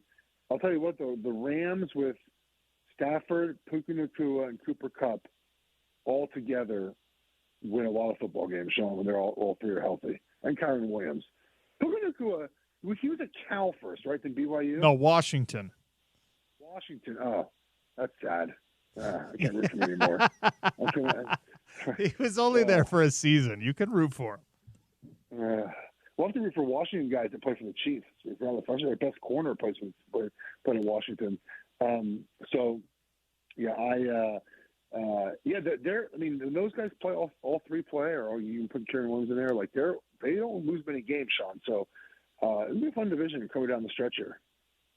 Yeah, Puka Nacua at BYU, I don't think he ever played a full season without getting injured because nobody knew he was going to be this, or he would have been drafted before the 5th round. It's incredible. When you watch him play, someone asked me the other day, like, why is he so good? He's just an exquisite route runner. And maybe he learned from Cooper Kupp being around him, but it's just routes. It's all about footwork. And people don't realize that with wide receivers. Yeah, there are guys like Calvin Johnson and Randy Moss, and they're faster than everyone else, right? And they're bigger and stronger. But a lot of these guys that aren't, man, they have to be so precise with the way they run routes. And he's one of those guys that just runs a great route all the time. His footwork is so crisp and clean. He knows when to get out of breaks and accelerate and whatnot. So he's a lot of fun to watch. Did you make your wager on the Friday night Mike Tyson fight? Yes, you told me to take Jake Paul. I took him. Yeah. I didn't watch a second of it because obviously it was like 11:30 Eastern. I'm not there for that. I haven't watched one highlight. I have no idea. I just know that Jake Paul won. Yeah, there weren't a lot of highlights. It was not. Mike Tyson's butt was shown on TV. that was funny. Okay, what was it? So it went full 8 rounds. It was an 8-round fight. Yes. I bet under 6.5 rounds. Also, how did it get to 8 rounds? Mike was 58 years old. There's no way. How did it get to 8 rounds? It was always designed to be a fight where nobody gets knocked out and where Jake Paul shows his boxing skill. And I don't know that he could have knocked out Mike anyway, because Mike stayed defensively sound even as he got really tired. And Jake, I don't think, never really landed big-time impactful shots. But, it played out the way it was supposed to play out, where everyone who tuned in on Netflix, and there were 60+ million people who did, got to be for, whatever it was, 6 minutes, the first 3 rounds, got to be like, oh, if Mike lands this, if Mike lands this. And then after that, it was like, oh, he can't really move anymore. So was he even close to landing a punch like that? Not really. I mean, he landed maybe 2 that they could show in slow motion to make everybody go ooh and ah, Like he landed more than 2 punches, but what everyone was looking for is the big, like, Mike Tyson, that metronome movement, and then throw a hook and get somebody's head to snap around backwards like an owl, and it wasn't ever close to that. Okay, did you? We were talking about this for a while. We got to cover your fight with Jake Paul because you said you would win. So I'm excited to see that. He doesn't want to fight MMA, so I'm going to have to somehow build a name for myself in boxing. But now he's calling out another social media influencer. The arguably the best pound for pound boxer in the world right now, Artur Beterbiev, called him out, and he just ignored it. So we'll see. All right. And now my conference call. All right, go jump on your conference call. Great talking to you. Have a good one. Later. Bye-bye. Did you see that, by the way, Zach? That Beterbiev called out Jake Paul because he wants to make big-time money and he wants to be in a fight. I did not see that. He wants to be in a fight that 50 million people watch because he is a legit, unbelievable boxer that a lot of people have not even become aware of yet. And Jake Paul, all he did was tweet back like, wow, look at this, one of the top boxers in the world calling me out, and I win. Like, because he does win. Because why would one of the top boxers in the world be calling out a social media influencer if he hadn't somehow won the game of life? It's crazy. I don't know. I think he's a little bit overhyped a little bit. Jake Paul? A little bit. His abilities are beyond overhyped, but that's the point. That's why the real boxer wants to fight him. Like, this is easy for me. I will smash you. I'll knock him out in like 3 seconds. I'll destroy this kid, but more than a million, 50 million people will watch it. So, yep. Show today is brought to you by Canyon's Edge Sports Pub in Holiday, the place to be on a game day. So if you don't have tickets for Iowa State, if you're not going to be there in person for Senior Day, go to Canyon's Edge Sports Pub. Delicious food and drinks, lively atmosphere. You can watch every single play on one of the many big screens. You cannot beat Canyon's Edge Sports Pub in Holiday. All right, we'll revisit some of the questions I started the show with. We've got some crosstalk coming up. Don't go anywhere. Sean O'Connell Show continues on ESPN 700 and 92.1 FM, part of the Utah ESPN Radio Network.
New college football playoff rankings coming out tonight. Welcome back to the Sean O'Connell Show on ESPN 700.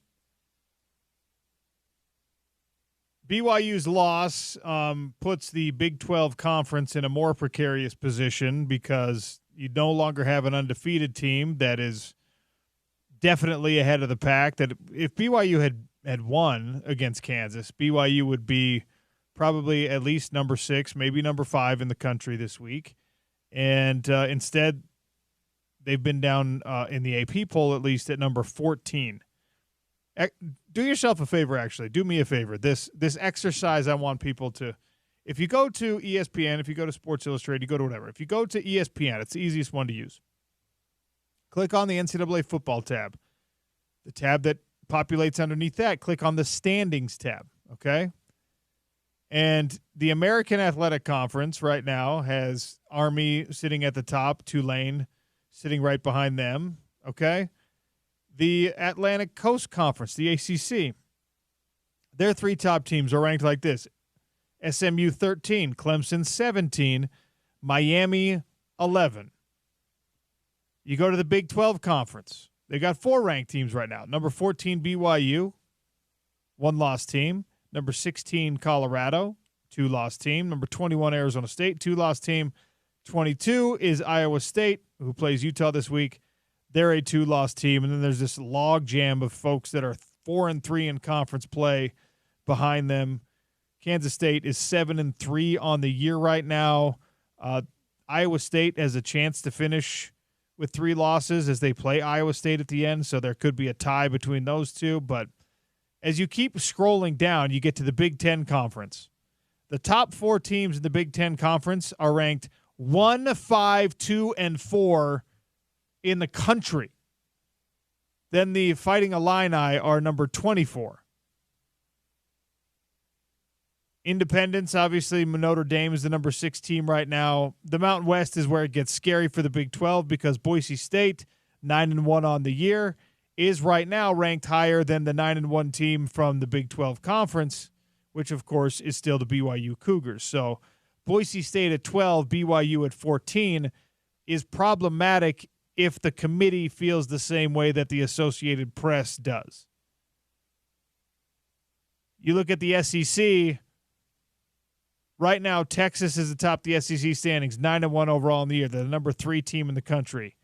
You've got 1, 2, 3, 4, 5, 8-2 teams. Texas A&M, Georgia, Tennessee, Alabama, Ole Miss, all sitting at 8-2, and all of them, with the exception of Texas A&M, still in the top 10, sitting at 8-2. So if you're a Big 12 team that's sitting at 8-2, your best chance is to be number 16. If you're an SEC team that is ranked 8-2, you're still a top 10 team.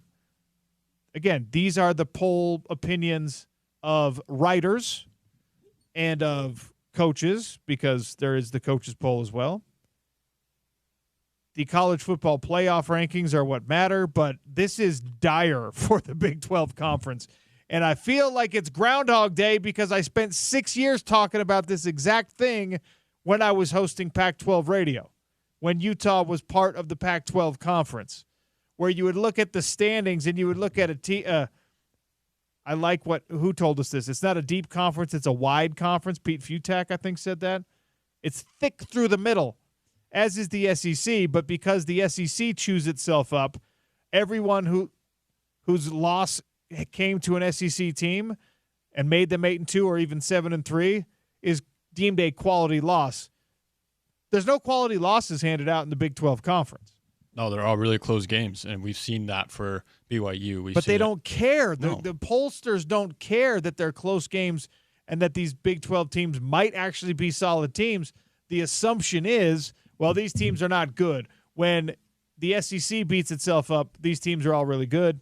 When the Big Ten beats itself up, these teams are all really good.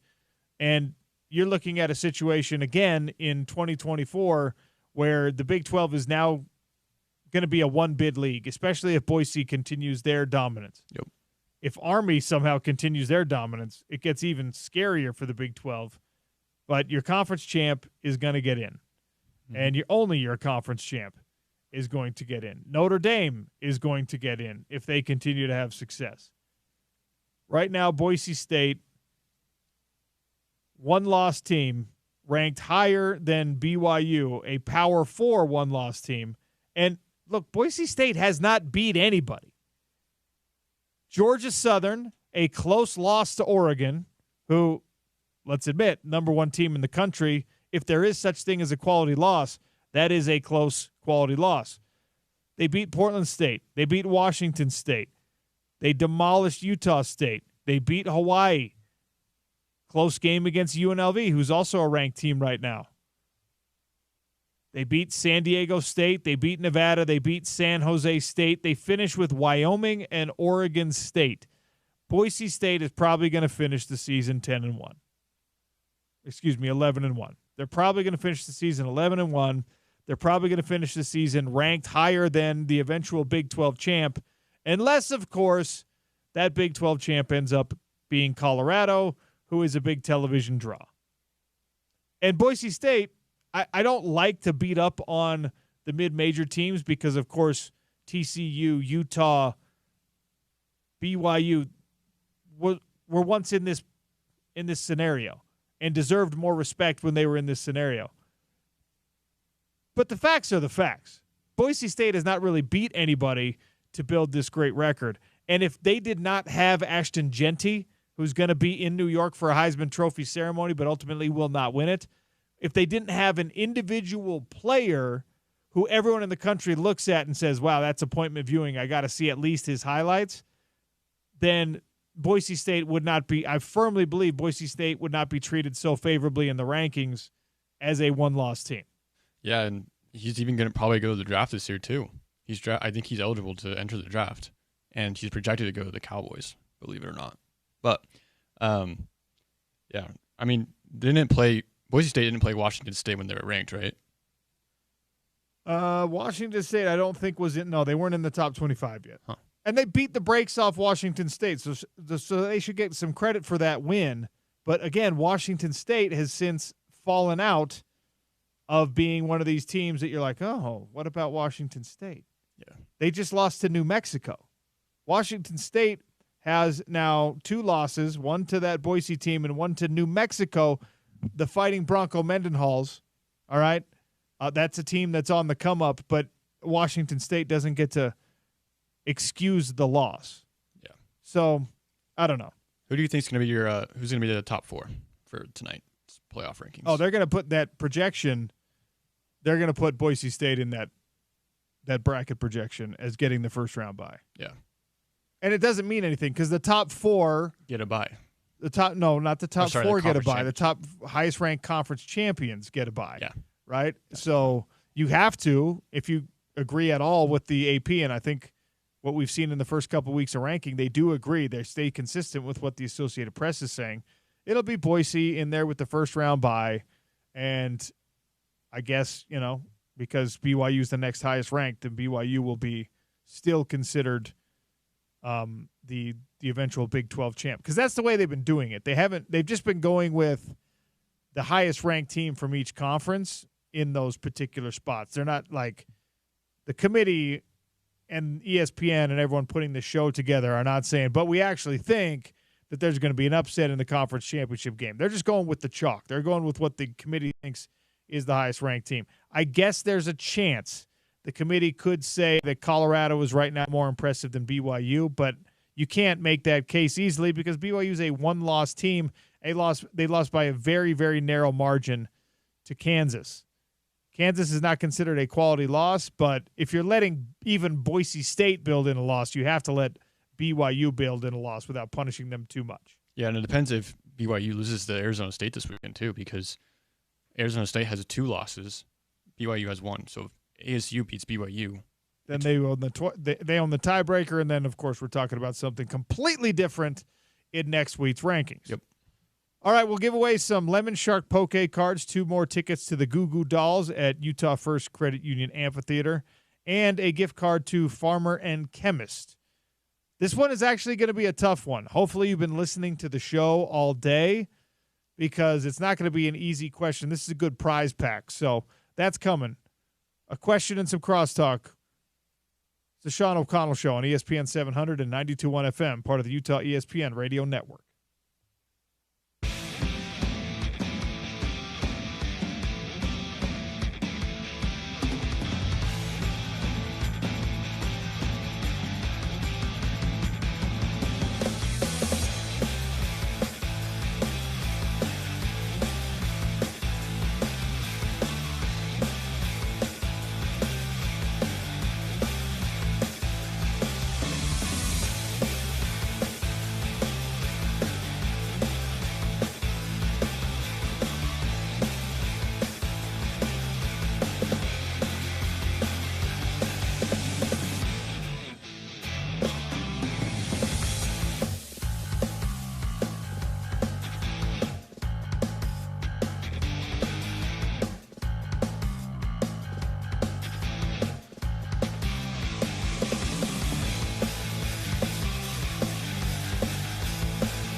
Wrapping up the Sean O'Connell Show here on ESPN 700, giving away some Lemon Shark Poke gift card, 2 tickets to the Goo Goo Dolls, August 26th at Utah First Credit Union Amphitheater, and a Farmer and Chemist gift card redeemable in-store for some of their great CBD products down there in historic Midvale.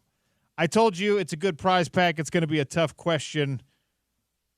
877-353-0700 on the Dish Pros text line.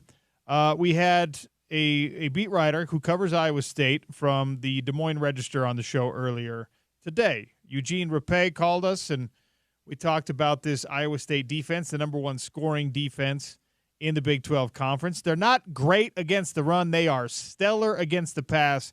They are so good against the pass that they have held how many opponents this year to fewer than 100 passing yards? How many Iowa State opponents have failed to reach the century mark in passing yards in games against the Cyclones? 877-353-0700. Just an absolutely banana sandwich stat for a team that's coming in to take on your beloved University of Utah Utes on Saturday. Of course, you can hear the coverage right here on ESPN 700 and 92.1 FM. In fact, it'll be Porter Larson doing the early pregame show, and he is hosting the drive for Spence Checketts with Tony Parks today. Hey, Porter. How's it going, dude? Doing good. What's coming up on the show? Well, we'll go all over the map a little bit. We'll, as you mentioned, it's Tony Parks and I. Tim McMahon stops by the show. We'll do a Big 12 power poll. Kyle Bonagura stops by the program. Sam Bruckhouse stops by the program of Sumer Sports. So we're kind of going all over the map, talking some football, talking some hoops, and having some fun on a Tuesday. A big lemon shark guy, by the way. It's good. Excellent. They get their fish from the same place that, like, the fancy restaurants get their fish, okay, which is why it tastes so fresh and tastes so great. And the secret here for local fish fans, yes, we actually get, like, super fresh seafood because of the Delta Hub and the airline thing. It comes that day. Yes. So if you're not on the coast, usually you're like, what, sushi and landlocked state. We actually get, like, day of fish. So don't go get sushi in Iowa. All right? I will, but you can get sushi comfortably and poke in Salt Lake City. I'm going to ask you something before I get out of here that I asked Jeff Schwartz when he was on the show not so long ago.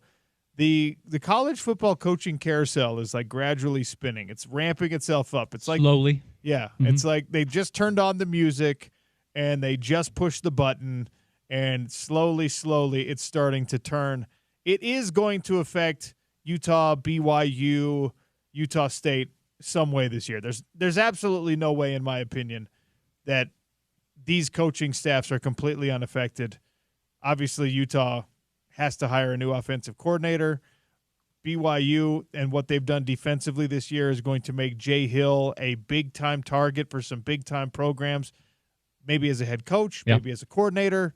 So the carousel is going to touch Utah. But as you look at the national landscape, usually it takes, like, one big domino falling to really get things going. Who do you think that big domino is going to be? Man, that's a really good question because, as you mentioned, the dominoes have started to go. Tom Herman, Charlotte fired their coach. I think UMass fired their coach. Yes. We're going to see a few more of those, but I don't know if there's, like, the big name that's going to get fired, right? We usually, Lincoln Riley, maybe. I think he's going to get more time. Expensive. But what about Norvell? Jay Norvell, that was such a quick from literally being a college football playoff contender to what they are now. I think it's like the second biggest turnaround negatively in college football history. And I think that they give him some more time. But the caveat there, Sean, is Deion Sanders. If Florida State thinks that they can go get Deion, and that is a possibility, if Deion's done in Colorado, his kids are not playing there anymore. If that's the case, then the timing of this coaching carousel changes because that is a big domino. If it were to fall, we've heard stuff about Dallas. I'm a Cowboys fan, so we can get into that if you want to. But I see Deion as a college guy. I see Deion as a college coach, at least for now. And that is one where I really do keep an eye on because the big names that you usually look at is maybe on a hot seat is I don't really see them this year. It's a lot of guys that I kind of almost expected to be moving on that are. And then, you mentioned Jay Norvell, Deion, something we have to keep an eye on. Mike Norvell. Mike Norvell, sorry. Yeah. Here's something I can't believe I'm asking about someone who's an NFL coaching candidate, who is a Power 4 head coach, when I think it's a valid question when it comes to Deion. Is he interested in coaching without his sons on the team? Right. And I don't know if he is. And that's totally fine. Like, what a position you've put yourself in as a human being if your number one reason to be having one of these insanely high pressure, high compensation, high profile jobs is you want to be closer to your kids and you want to be around your kids. Good for you. That's unbelievable because he could walk away. He doesn't need another dime for the rest of his life. I think he's set there. He's totally fine financially. He can do other things. Anyone would put him on a show to be an analyst, right? Like, he's got all these crazy opportunities. I don't know genuinely if the Dallas Cowboys are like, we're not going to make any attempt to get Shiloh or Shador. We still want you to be our head coach. I think he would say no. If Florida State might be like, dude, this is your alma mater. We want you to do here what you just did at Jackson State and just did at Colorado. And he's like, sorry, I got no more kids. Right. I don't want to coach these other guys. But maybe he does because he does enjoy that mentor role. He clearly has taken on a father figure role for people like Travis Hunter. So I have no idea, genuinely. Yeah, I mean, I don't have an idea either. I think that Deion is a unique figure in that regard because he is, like LeBron, able to, because of his power, really, it is power, kind of formulate what he wants to have happen, right? LeBron's whole Los Angeles thing was completely cultivated. If you listened to him 6-7 years ago, that was going to happen. And he wanted to play with his son, and he wanted to make it happen in Los Angeles. And when you have that kind of power, you can make things happen. Deion, and we can go back to this if you want to, when we're talking about the Big 12 stuff, we're talking about the Pac-12 stuff, Deion had a big part in that I don't know has been widely reported enough. He has power, and he has leverage and influence. So I think that he knows that, and if the opportunity is right and he feels like he can go to that place and continue to exert that power, I think he's going to do it. Because I think that Colorado, while it's been a really cool story, it's been really fun to watch, it's always felt like a step for Deion and not like the final stop, right? And his kids are only going to be there for either another few months or another year or so, right? I see Deion taking a step in the next year or so, but I don't see him doing it without a promise of some of that power, a promise of, we're going to allow you to do your thing off the field. We'll give Shador a look, and that's how we get you the NFL. If it's the college level, that probably means the NFL doors closed up and he's not going to be coaching with the Suns anymore. And then I don't think there's really a tie to Colorado. And that's when Florida State, I think USC, I think big name schools that want to make a splash start at least reaching out to Deion. Well, look, there is substance to it. That's something that you have to give him credit for now, because there was this big argument even as recently as this offseason. Is it real, though? Or is this just a big flashy thing and there's substance to it? Now, his son is a big part of that. Travis Hunter's a big part of that. But if you can do it with Travis, he could get a player that's really, really good that doesn't belong at Jackson State to go to Jackson State. He could certainly get great players to go to Florida State or even to go to Colorado. You mentioned the Travis Hunter thing. He got him to commit to Jackson State. That was the number one recruit in the country. Yes. That's something we've never seen. I know he's playing at Colorado now, but the fact that he got him to commit there is like, Porter, even if he would have gotten him to recruit to go to Colorado, even if he got him to visit, we would have Jackson been like, State. Come on. The number one recruit in the country is not going to Colorado. Right. And Deion made it happen, and NIL, because of Deion, made it happen. And to Travis Hunter's credit, he has exceeded expectations, not just lived up to them. He is, in my opinion, if he can finish out this season at this pace, he is the best college football player I have ever seen. Maybe you go back to like Red Grange, Jim Thorpe. Maybe some of those guys were better relative to their peers. But this dude is the best overall college football player I have ever watched. I don't think you're wrong. I think there's other players that maybe had opportunities to do it but weren't utilized as much, right? You could have thrown Deion out there and said, hey, play every snap, and he would have been good. Yes, Charles Woodson was asked a lot. Champ Paley was asked a lot. Eric Weddle was asked to do a little bit of everything. Right. Those guys all belong in that same conversation, but no coach ever had the gumption to say, I'm going to put you on the field for 130-plus snaps. My only question is, and I agree with you, one of the best college football players we've ever seen. In person, he's like Zach size. Yeah, so I do wonder what the thought is on a pro level. There's going to be a team that can use him, and he's going to be a good pro. But is he a wide receiver one, or is he really more of a focus at the defensive side at the pro? And I think that is true. I think he's going to be a corner. All right. Before I get out of here, I want to remind you, now's the time to help Utah's homeless. Donate unwrapped gifts at Cole West in Centerville or any Utah First Credit Union now through November 30th. We call it Candy Cane Corner, and it benefits families at the Road Home and Volunteers of America. ESPN700sports.com for more details. Stay tuned for The Drive, hosted by Porter Larson and Tony Parks. ESPN 700, 92.1 FM, part of the Utah ESPN Radio Network.